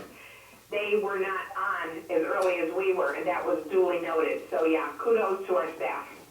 just for the record, there have been some comments where parents, were looking for more support, and I don't wanna say they're negative, but there was some constructive criticism, and I expect that, and I welcome that. So, we've had some great comments overall, but there's been some real constructive criticism that we've been able to address, and guess what, a few times we've had to correct some of the positions we took. So we're looking for everything, and we've had positive and everything. I think overall, we started district learning the day we closed, and everybody from the custodians to the food service employees to the administrators, to the teachers have been amazing, and I do not say that lightly, they've been amazing.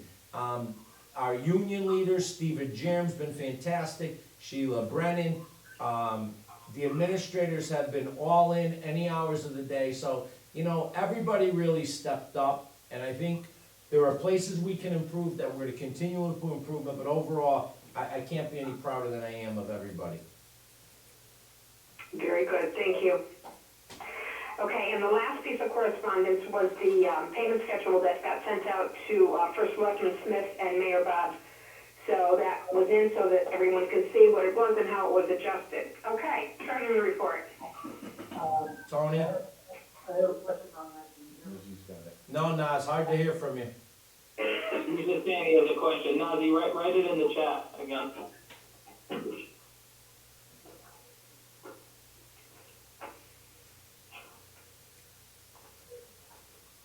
Tony did speak to those two letters already, he gave the figures, which was 287,000, and he spoke to the two correspondence letters already. It is in the minutes of the meeting, okay, already.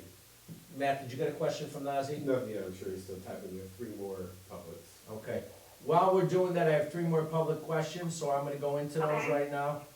Gary Fox from Prospect lives on Giovanni Drive. Will the school have an S-Sports League anytime soon? Esports League.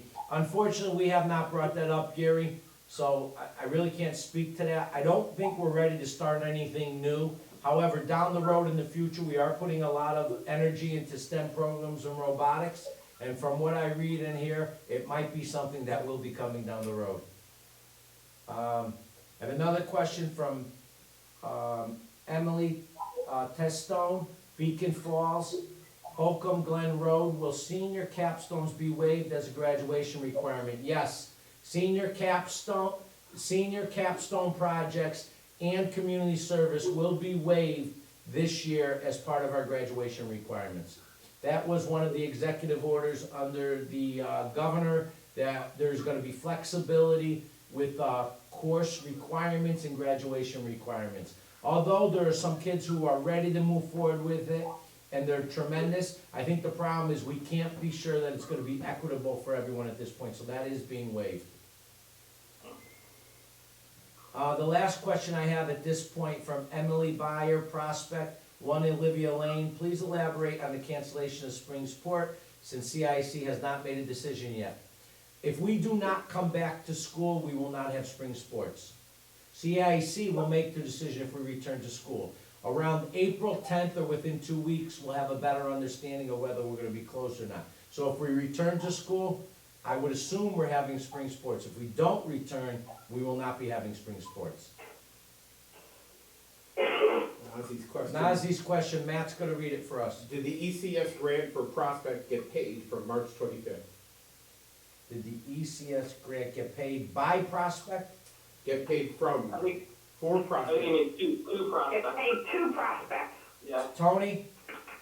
I believe Nazi's question is, have we received Prospect's ECS Yeah. payment for the month of March yet? Yeah, Prospect and Beacon Falls pay us. Go ahead, Tom. Janet is in the office tomorrow to process any receivables, so I can't answer that question at this point, Nazi, but I will have an answer for you after tomorrow morning. Hi, this is Lori Moranik, Hi, Laura. and Mayor Bob did call today, and he said he has the ECS payment, and he was putting it in the mail today. Thank you, Lori. That answers Thank the you, Lori. question. We are on a skeleton staff here. We're trying to be conscious of social distancing. So we have 1 or 2 business people from the business office in a week on a different schedule. So as Tony said, tomorrow we'll have someone else that comes in, and we only have mail delivery once a week on Mondays. All right, Priscilla, that's it for questions so far. Okay, treasury report. Something else needed, I can't, Tony, can you read it, because I can't hear it. Yeah, Tony, can you read it? I can try to read it, you guys can hear it. Yep, I'm happy to read it. Balance of the general fund as of today, $4,204,037. $1,067.12. Tonight's invoices total $1,142,939.43. From the general fund, $1,139,031.24. For federal and state grants, $1,350. For adult ed, other grants, and the athletic fund, $2,558.19. Capital non-recurring projects, $0. Thank you. I'm gonna have Bob sign it, Naz, he's here as assistant chair. Thank you. Okay. Do we have anything from student reps? I doubt it. No, but you know, I think next board meeting, Priscilla, I'm gonna send them the link to call in. I apologize to our student reps for not thinking about them. Emma Flaherty and Gavin Moffett, they're wonderful, and I'm gonna have them call in and participate. I apologize. Okay, very good. That would be nice. That would be very nice. And that would be a regular meeting, so that would be much, much better. Exemplary people.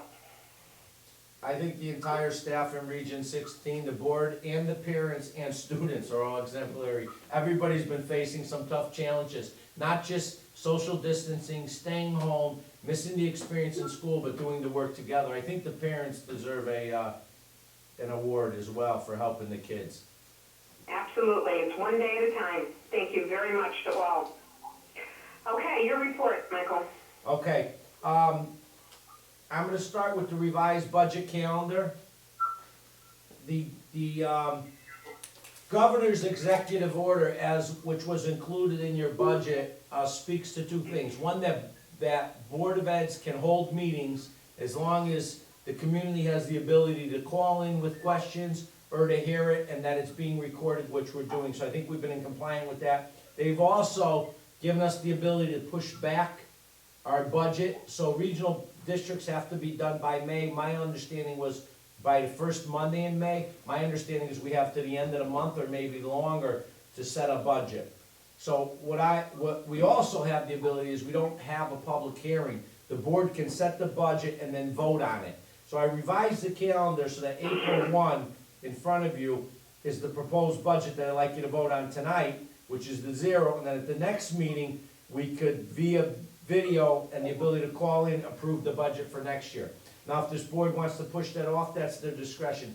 What I would encourage, though, is that we do move towards finalizing the budget. We have a lot going on right now. Our business department, with the skeleton staff, and the way we're going with this pandemic, we need to finalize our budget for next year so that we can work on what we're doing this year. I can't reinforce enough, and I think, Tony, if you agree or disagree, speak openly, that we'd rather see the realized reduction in the payments not for next year and move forward with the zero. But there's a revised calendar in front of you that I have for the board tonight. However, I think it will be addressed with the action item, but Priscilla, feel free to speak on it if you'd like. No, I really don't have anything to say, except I would feel more comfortable if we were bringing this to a vote by the board next week, in 1 week, because this would get a little bit of digestion to see if the community has any more questions, and then I think I would feel more solid about it. That's fine. And we could speak Any to other that board next members? week. Yeah, I wanna put it off for at least a week, if not till the next meeting in April after that. There were a number of questions that were brought up tonight about carryover and things like that we'd like to have some answers to prior to taking a final vote. I think we're probably in consensus that we're gonna come in at a zero-base budget. I'm not of a mind to cut staff to reduce the budget right now. Having reviewed the staffing and class sizes for next year, I don't think there's really any room to cut staff. So I don't think we need to rush on it. Another week or two is fine. We know what's coming, but there were questions raised earlier during the budget discussion that we'd like to have some answers to about the potential savings, where we are with contracts. Can we pre-purchase? Rod's question about pre-purchasing services and so forth. There may be some other adjustments that can be made, and however we can work with our budget and the towns to minimize the impact on the taxpayers. We have some time that we can wait. A couple of weeks isn't gonna make or break it. Okay, any others? I got a question from the public, if I could. I have two that I'm gonna go to later. Are they the same ones you're getting that I'm getting, Robert? No, this is something that came directly to me. Okay. So the question is that, in the letter, and I think it's just a clarification, Michael, for you. Oh, it might have been, I'm sorry, yeah, it might be the same question you just got. You said you're gonna address that later? Yeah, I'll address those questions during my updates. I've been monitoring them. They're gonna be handling our updates, Robert. If I miss something, why don't you keep track, and then we'll go back to it. Nazzy said You he got it. texted you one. I don't have my phone out, Naz, but I will check that later. All right, so I'm gonna move forward with the updates, and then we'll take a breather after those to see if there's questions we can answer. In the future, I think we'll keep a window of when people are supposed to ask questions, but this is our first experience with it. So I went through the budget calendar and how we're holding our board meeting. I'm gonna kind of summarize 2, 3, and 4. I did send this out, but I'd like to read it. I think it's important for the public to hear it. Region 16's district's learning plan has been fully implemented. Ongoing modifications as we continue with district learning with flexibility and patience through this new educational journey. Will go out every 2 weeks through the district office. Schools will be contacting their families and kids weekly or daily. And there'll be about modifications and revisions that we get from our teachers, our staff, and parents. Families are fully engaged in Region 16 with computer distribution that we did at district office through a fantastic tech staff under the supervision of Matt Brennan. Our 2nd through 12th graders have Chromebooks and iPads to families that requested devices for K1. So we gave out K1, we gave out iPads, and we did Chromebooks from 2nd through 12th. The number of students that we're trying to reach, there's only 1 student at Woodland that we're trying to reach, 0 at Long River, 1 at PES, and 15 with Laurel Edge. We've reached every other student in this region, either via computer, email, or through phone calls. So we feel very comfortable about reaching all our kids and knowing where they are. The technology department has been working out of district office, and on April 2nd, they stopped providing computers. We will start again in 2 weeks if we need to. So for the next 2 weeks, our technology department will work on servicing computers at home where kids and parents or our own staff are having problems. If we need to send computers out again, that'll be 2 weeks of that April 2nd. Our food service program is serving between 800 and 1,000 meals Monday, Wednesday, and Friday. As far as our holiday and our spring break schedule, we will not be serving food over April break. Starting Good Friday, we will not serve food on Good Friday or the week of April break, nor will we be having classes or online learning during April break. We're going to keep April break as it is in the calendar right now. And I know that's a question that came up, so I think that question's been answered. We will not be having classes during April break. We think it's going to be a well-needed break for everyone, not just our staff, but the parents and the kids. We will come back up online April 20th with the food kitchen and with the schools. Our certified staff is working remotely from home. Teachers, administrators, a lot of our administrative assistants. Our paraprofessionals and behavioral techs will begin professional learning and student tutoring as needed and directed next week. Our custodians will be reporting back to work on a rotating schedule as of April 6th. Outside work and miscellaneous indoor work independently. Our maintenance crew will report back to work as well on April 6th. Steve Martoni, our Director of Facilities, has a lengthy list of items that we're going to start working on through our tracking system. They'll be working independently, separately, but they will be coming back to work. And we're having a modified schedule for people, so we're going to ask them to come in, work a 5-hour day, work independently, and go through a list of items. District office, as I said earlier, is working on a skeleton crew on a rotating basis, but all district staff is available for home and working as needed. We've had a call on different people. For instance, we've called on Lisa Relva, who works in our business office, and we asked her to pick up the mail at the post offices in Beacon Falls and Prospect. We're calling on Gina Fowler.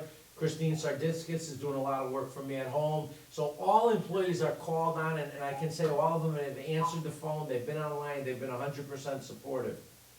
Facility renovation work and capital improvement plans are in progress or have been moved forward with timelines because the closures gives us a good opportunity to do that. District administration is working through contracts with vendors and contractors to negotiate payments and to identify what services are being done. I will get to that later in the update. So let me clear up a few things and some questions. We will not be having final exams in schools. We will be creating a modified formula to give kids grades. On our April 8th board meeting, or the April 25th board meeting, or the one at the end of the month, we will be explaining to families and kids what our formula is gonna be. The work that students are doing, K through 12, will be assessed and will be graded. Some of it will be pass-fail, and there will be a final grade given out for 6 through 12. K through 5, we're working through that formula, so that will come down. So April break will remain, there will be no final exams, there will be no senior capstone project, and we're waiving the community service requirement.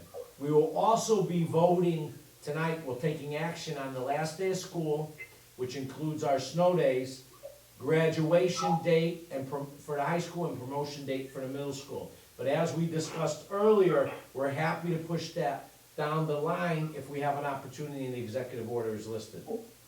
I think that's my update. I know that the updates come on a regular basis. Is there anything that was missed with the 1 through 5 items before I get into 6, which is our contracted agreement with vendors and contractors? Just a clarification on what you just said about final exams. Yeah. That's assuming we're not coming back to school. Absolutely, thank you, Bob. Right. All this is under the assumption we're not coming back to school. If we do come back to school, we may make some changes with final exams and with sports and extracurricular activities. I don't think we'll change our position on some other things because it might be hard for kids to do capstone projects and community service, knowing that there's been limitations to their ability with social gathering and social gatherings and social distancing. Thank you, Bob. So if we set it's Rob, if we set the last day of school to be June 12th, and the governor comes out and waves a magic wand that we can go back to school on June 18th, we're not gonna entertain that, we're done at that point for that waiver? We will be done at that point. Okay. Absolutely. The executive order and the direction from the Commissioner of Education, who has a conference call with superintendents 3 times a week minimum, has made it very clear. They expect us to include the snow days into our last day of school, which will bring us to the 12th. We are not expected to make up these closure days if we're doing distance learning, which we definitely are. Okay. Can I ask oh, sorry, go ahead. No, it's okay. Who's Just speaking? one other question. Oh, go ahead, Robert. That Nazi wanted me to read.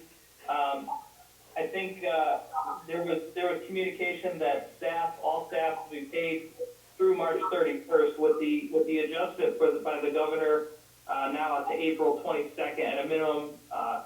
Will they still be paid through, is that just a clarification thing? I don't know the question, can you repeat it? All our staff is being paid as though they're in school, so you need to explain that a little further, I'm sorry. Well, I guess there was a letter that went out that specified that all staff will get paid through March 31st. That was prior to the governor extending it now to April 22nd, so I think the question is, will that continue now through April 22nd? I don't think we have to worry about that, Robert, because as a district, we are paying everybody, and we haven't stopped paying anyone. There's been no delay in payment. We've paid all certified and non-certified people in this region, even if they're home and we haven't called on them to perform any tasks. So we will pay through the end of the school year. That's, all right, thank you. Does that answer that? Yeah, thank you. Thanks, Robert. Thanks, Nazi. Christine Arnold has a question. Christine, can you speak up, please? Yes, I was wondering about the ECE classes and the AP classes, what they're doing with those college courses. Are the kids going to be able to take the assessment?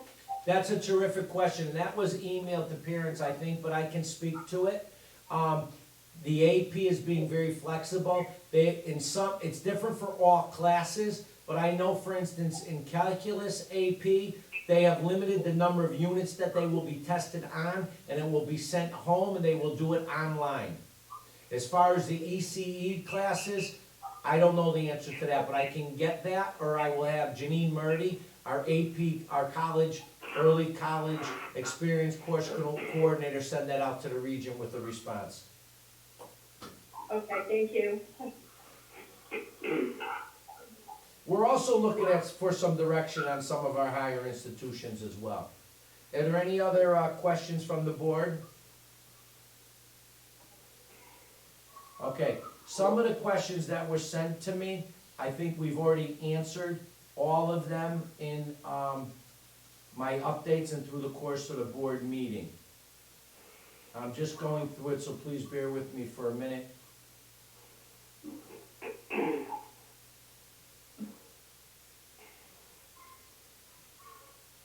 Okay, there's one question that was brought to me which I will be difficult to answer. Stephen Bills from Prospect, Straitsville Road, would you be open to doing a charity for Night Stream where all proceeds go to, Fortnite, it's a video. oh, Fortnite.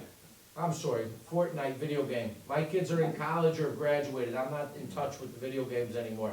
At this point, I don't think we want to sponsor any charity events, but if we go back to school later, this may go with the e-sport conversation that could be brought up at that point.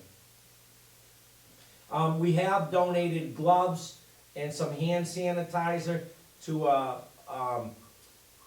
healthcare agencies in the area that was submitted. We had 2 cases of gloves and 2 gallons of hand sanitizer that we did donate, as a lot of school districts have. But as far as charities and fundraising events, we're on hold with all that stuff. Okay, the last item that I want to speak to, and Tony, I'm gonna ask you to speak to this if you don't mind, and I'll jump in later. I think I'm tired of listening to myself talk, and most people probably as well. Can you speak about the conversations we've been having with our conference contracts and where we are with it, Tony? Certainly. So at this point, we're trying to continue conversations with both All-Star Transportation on our transportation contract, as well as some of our special education outplacement facilities.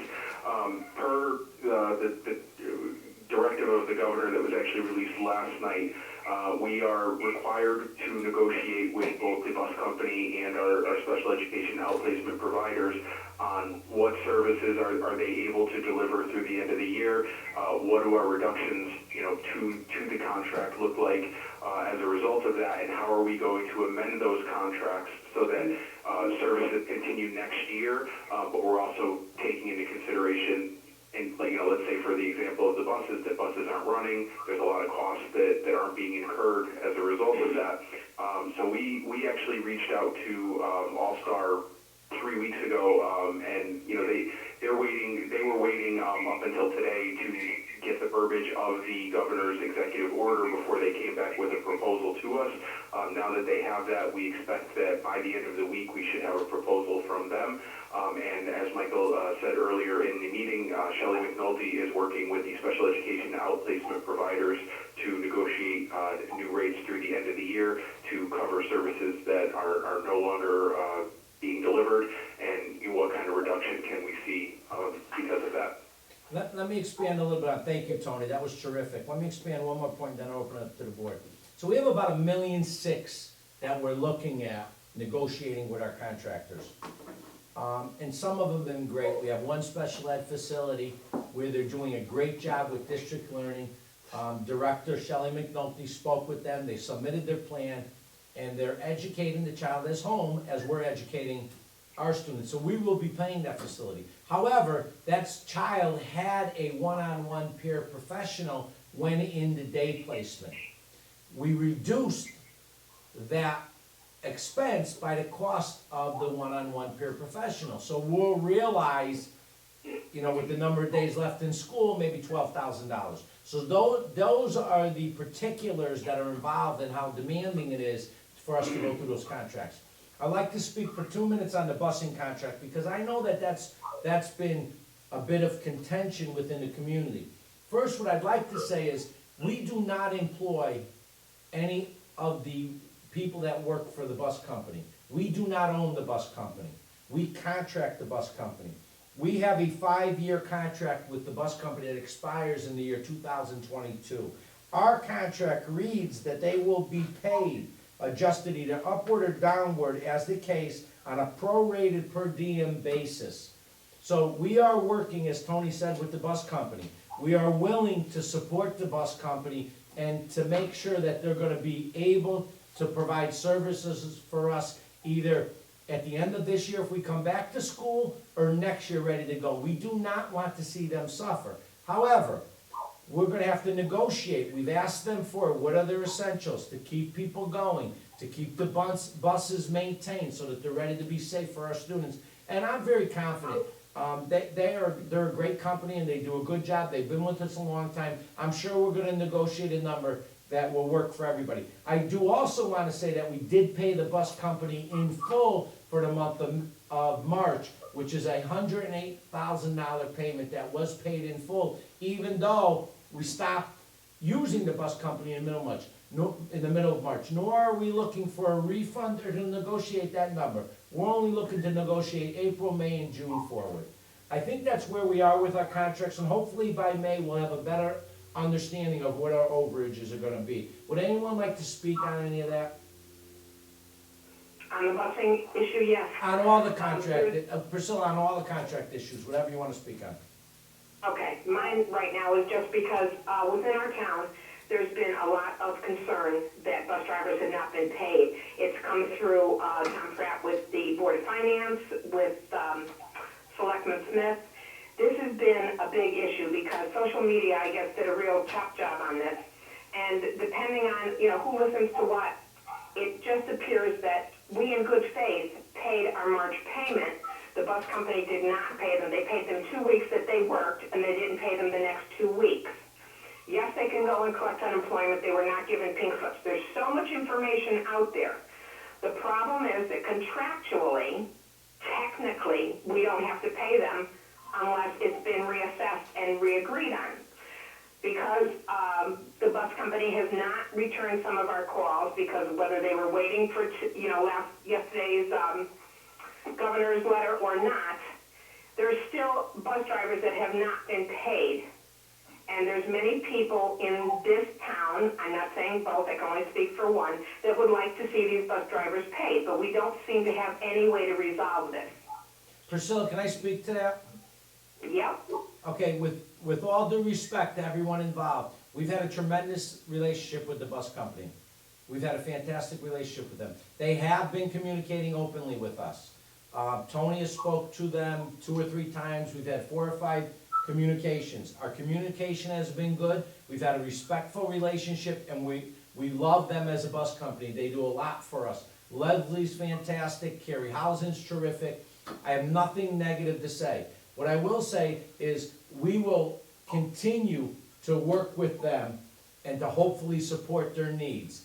I, as Tony said, think they're gonna come forward with something that we're gonna negotiate out. What I wanna be clear about is, it's not up to us to decide what happens once we come up with a number. What I will say is the governor's executive order states very clearly, it does not supersede our contractual language, and that's where we're going forward. So I don't want, as Michael Yaman, superintendent, as his Region 16, to think that anyone has been argumentative or challenging with us to talk about. They, just as a position, as a private company, decided they wanted to wait a little bit on how they were gonna negotiate that. And as far as their relationship with the employees, I'd like to leave that away from the Board of Education and allow them to handle it themselves. Respectfully, I'm saying that. I would agree with that. That's fine, respectfully, but here's the other side of it. The other side of it, some of these bus drivers have not been paid. So therefore, because they do transport our kids, because they do go through safety regulations, because we do have a good rapport with them, this is a very sad way to end these last 2 weeks. Having said that, I did ask Michael to contact our attorneys so that we could get a reading on what really we could do with this. So Michael, if you'd go and explain what Shipman and Goodwin had said about this. I think Shipman and Goodwin and CAVE, which is the Connecticut Association of Boards, has the same position, which is we should be working and negotiating our contracts with the bus company, which we are actively doing, and that our contract language is in place. That's the position. The discussion about employees does not fall with us. Now, I am empathetic to every employee that isn't getting paid, as I am empathetic to someone that works for a retail company and works for a small business that has been closed down. I think the pandemic and the healthcare crisis is affecting everyone differently, and I wish we could do more. We will do what the law tells us to do, what our attorneys recommend, and we will go above and beyond. I think we have demonstrated that when day one we decided to pay all certified and non-certified staff, Priscilla. Bob, I think you wanted to make a I statement. understand that, and I agree. I think Bob wanted to I say think something. Some of the misunderstanding that started this discussion with the region is that people assume that the bus drivers actually worked for Region 16, and they don't. Right. And as Michael says, that situation needs to be dealt with directly between them and the bus company. We have given the bus company the money for the month of March, and we'll negotiate, as Michael said, for the rest of the year. I would hope that part of that negotiations is that we will be advocating that they take care of their drivers. I think we're advocating we take care of the drivers regardless. Right. I mean, we always advocate that people in our community or people that need to survive get taken care of, but really, that's not our position. And I'll be honest with you, I don't think the people that run the bus company are any different than us. They are caring people, and they've always done the right thing for us. I don't know the conversations that happen there, nor would I like to speak to that. So we, Region 16, just to be clear on everything, we do not employ the bus drivers. We do not make the decision as to whether or not they are paid by their employer, which is All Star Transportation. Correct, But we right. in our roles, as the board and as the region and as the superintendent, in our conversations with All Star, we can certainly advocate that they do pay their drivers. See, I don't. The one thing I'm not clear on is were they? Because I've seen conflicting reports. Were they in fact laid off by All Star, or were they not given pink slips? Robert, I do not know the answer to that question because they're not our employees. Unfortunately, I think as a region, we're dealing with a $40 million budget, 405 employees, trying to keep our food service open for families. The last thing we were gonna do, under my direction with the business office, was start getting involved in a private contract and someone that doesn't work for us, Robert. I mean, we will advocate that they pay all their employees when we negotiate our contract, but I'm really concerned about taking the people that we have within this region, and that's an undertaking, 405 people on a $40 million budget. I understand that. My only point is we have a vested interest that we're not really talking about yet, and that is that if these bus drivers are in fact not paid, and it forces them to seek employment elsewhere, we could be faced with a serious bus driver shortage next year, which will impact us directly. So while I understand they're not our employees, and I understand we don't have the ability to force All-Star to pay them or anything else, what I'm saying is I think we should be cognizant, and in our capacity, in our negotiations with them, whatever we can do to facilitate them getting paid and keeping their jobs, I think that's my focus, right? Because down the road, we're gonna have to deal with the backlash of that. If All-Star goes out of business, or if the bus drivers find other employment and there's a shortage, we're gonna have to deal with that next year. Robert, just so everybody knows, there's a shortage already with bus drivers. They've been limiting field trips for the last 2 years. So the bus company, I'm sure, is cognizant of that. There is presently a bus driver shortage before this started. And we are definitely on board with what you're saying as a region. There's no question about it. Thank you. All right, thank you. Priscilla, can we move to action items, I think, at this point? Yes, if there's no other questions, absolutely. No, we're fine. I would like, Okay. this is Roxy. Hi, I'd Rox. like to say something. Go ahead, Rox. This is Roxy Valencourt speaking. I have a daughter that's a bus driver, and she does not work for us. She works for her employer, and her employer can get a loan from, and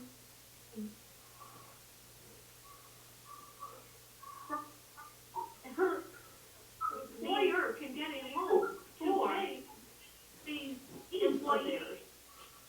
Rox, you're cutting in and out, but I think what you're saying is that the state and the federal government has small business loans available for people at low interest Part rates. of the bailout. And then in 2 years,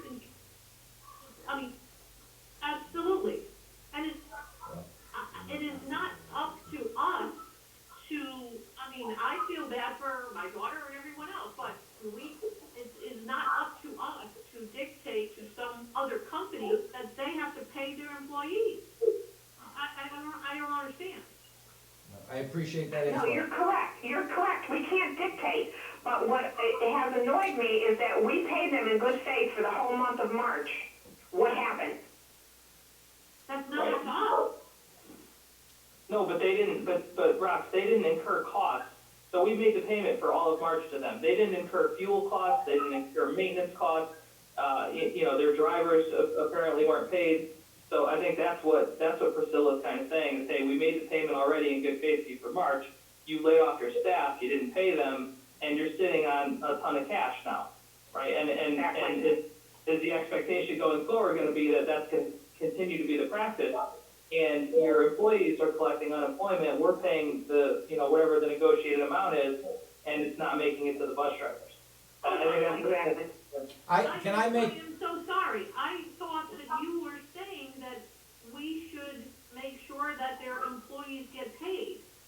Well, if my point was, Rox, if we're going to negotiate some sort of settlement, right? Because as the contract reads, I don't know, if they're not providing a service, I don't know that we owe them anything, truthfully, right? But if we negotiate something with them where we say, hey, we need to help you out as the region, and we recognize that, and, the governor's encouraging us to do that, and we go ahead and negotiate something, the expectation, I think, from our perspective, should be that that makes it to the drivers.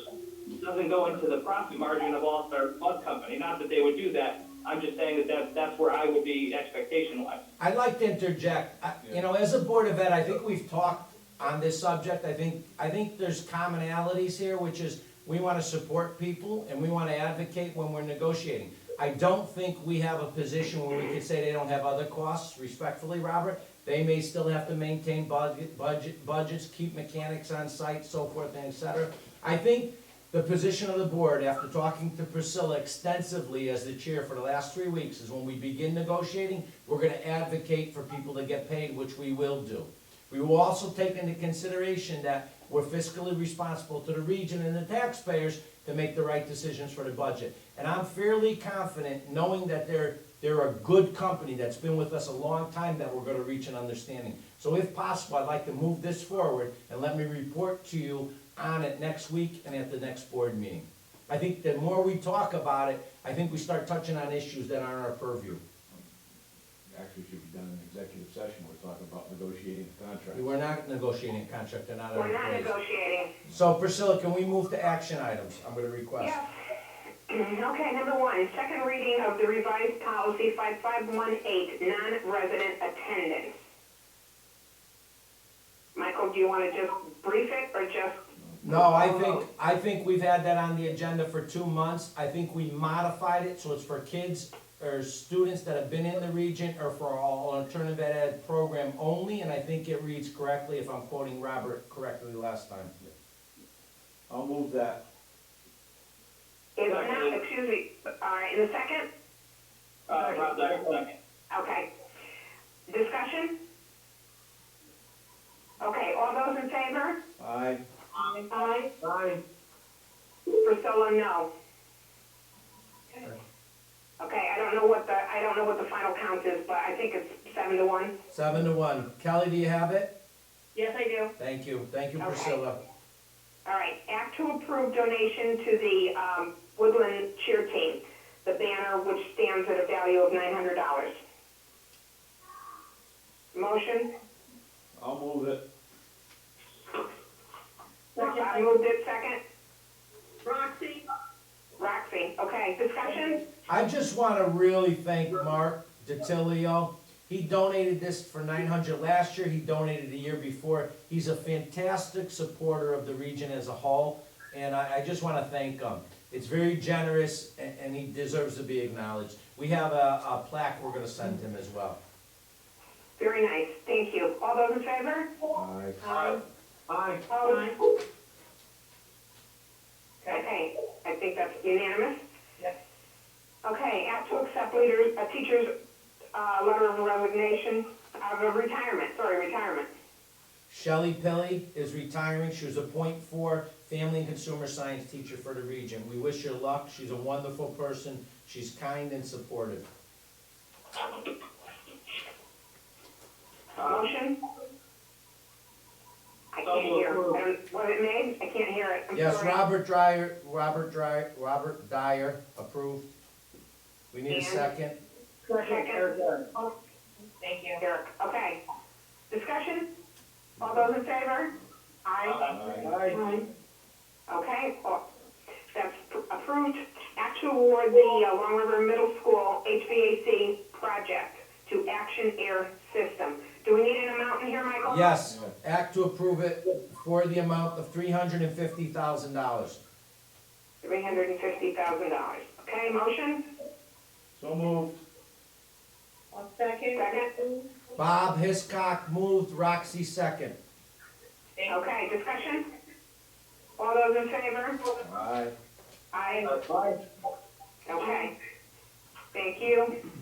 That passes. Act to modify the grading policy under DLT for Region 16 schools while closed due to emergency health crisis. I'd like to postpone that until our next meeting. We're working through it. I think we're good with 6 through 12. We're gonna figure out K-5. I just want kids and parents to know they will be graded for their work and it will count.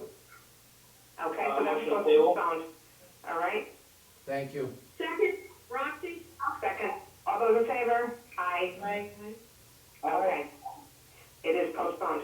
Act to set the last day of school as June 12th, 2020, pending no more snow days. I'll move that. Bob Hiscox. Second? Second, Rob Dyer. Second? Discussion? I thought you'd get a kick out of the fact that I included no more snow days on it. Yeah. Yeah, but you didn't say no more. No laughing at all. Tornadoes. Thank you. All those in favor?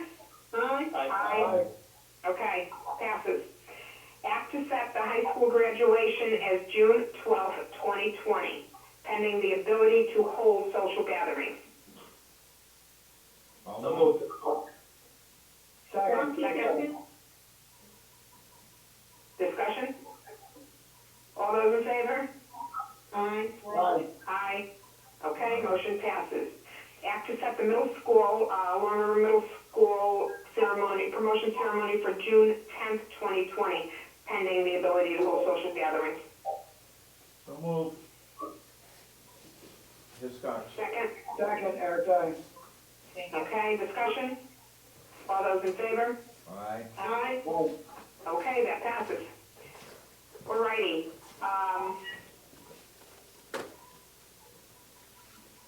this one here, do we need a motion on this? Because we said we were gonna take this to the 8th meeting. I think you should read it, and then if you want, you could postpone it and table it, take a motion and put it on the April 8th meeting. I think that would be appropriate. So it's the act to set the budget at 0% increase for the next year, 2021, at the April 8th, 2020 meeting. That's gonna be present to the public for vote via online discussion and Board of Ed vote per governor's orders due to public health crisis. Yeah, I'll move to postpone that so that we can have some further discussion on it and examine what our possibilities are with the potential savings. So we have time to do this, and we can do it at we can set the public online discussion for the meeting on the, 15th? Is that the next one? I think the 8th, Tony, is the 8th our next meeting? We'll do this motion at the We're meeting 8th. on the 8th. Hold on. The 15th is during April vacation. Oh, it's the 22nd then. Well, let me ask you a question. Lori, are you still online? Do we have a regular scheduled meeting for April 8th? I do not have it in front of me. Yes. Yes. Okay, so we'll put it on the agenda on the 8th, and then we could speak to it on the 8th, because we won't have it over April break, but maybe we push it the week after. Right, that's fine.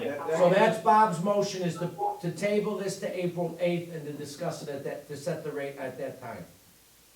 Yes. Is that correct, Bob? That's fine. It just gives us some more time to finalize a couple of things.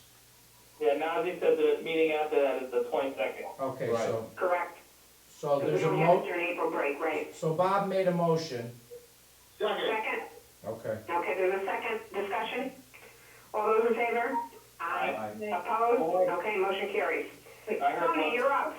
Was there an opposition or no? Yes. Who I'm opposed? sorry, was there? Was there? Bob, did you make a motion to postpone. Excuse me for a minute, who's speaking? You have to identify yourself. Wait, this is Lori. Did Bob make a motion to postpone? Bob made a motion to postpone We're that. gonna discuss this on the 8th, and and then at the April 22nd meeting, we will do the final vote on the budget. That's all. That's what the Wait a minute, postponement final is. vote on the budget or with the public? With the public, on the 22nd. Okay, so we will vote on it the Board of Ed will vote on it on the 8th. Public And then on it the will go to the 22nd. So our budget calendar will be changed. Let me clarify, Priscilla, if that's okay, through the chair, may I make a Yeah. clarification? On the 8th, we will set the budget percentage to present to the public via online discussion and Board of Ed vote, and that will take place on April 22nd. Right. So we'll set the budget on the 8th and vote on it for public input, and the board will vote on it on the 22nd. We'll modify the budget calendar, and that's the proposal on the table. My understanding is Bob motioned it, and I think Priscilla seconded it. No, I can't second it. I'm sorry, I did, Ben did. Ben seconded it. Ben did. So now, Priscilla, if you wanna move that for discussion, and then I'll vote. Okay, is there any discussion? Hearing none, all in favor? Aye. Aye. Opposed? Okay. I just motion wanna carries. say that's an excellent job. I think the board did a good job moving that forward. There were good questions, and I think that's comfortable. It supports the business department and the region. Thank you. Okay, Tony, you're up. Okay, despite us working in a remote fashion now, everything continues to work smoothly. I have to give kudos to Matt. He really hopped in and set up a virtual environment for our team to work in so that we can continue to print to the copiers and print reports so that we weren't necessarily sending hundreds or thousands of pages to our printers at home. So, I just want to let Matt know that I appreciate that. As the superintendent spoke about earlier, we've been working on our contracts and reducing those contracts based on actual services being provided. We are working with All-Star and some of our special ed outplacement facilities to try to realize some reductions in those expenditures through the end of the year. And finally, we're doing a lot of conference calling these days. We're waiting for direction from both state and federal government on the status of the IDEA grants, Title I grants. I believe we have reasonable assurances at this point that excess cost is going to be funded through the end of the year, but we still do not have that for IDEA and Title I. So once I get a firm answer on that, I will come back to the board, hopefully by the next meeting, and confirm the status of those things. Okay. Thank you, Does anyone have Tony. any questions for Tony? Hearing no questions? Okay, old business. Hearing none? New business. Okay, items for the next Board of Ed agenda? Of course, we will have an update on the whole busing issue. We'll have an update on all our contracts, Priscilla, not just busing. Okay. You'll have a contractual update for us. I think we've spoken to the busing issue. I'd like to speak on all contracts, number one. The other thing is you'll have an update on school closures and the executive orders as well from the superintendent. I'll make sure that I bring you a current update on that as well. When do we expect to have, is this gonna be a relatively short-lived, negotiation with these contractors, or are we looking at something protracted that we won't have numbers on for quite a while? Robert, it's hard to speak. We've reached out to about 45 or 50 of them. 10 have been easy. We've been on the same page. This is a new experience. I'd be lying if I have a good handle on it. I truly don't. I think Shelley's done a great job. Tony's doing a great job. I'm actively involved. I think this is a work in progress. I don't think we'll have closure on all of them until the end of May, maybe even June. But hopefully we have a handle on the larger ones that we're gonna make a priority.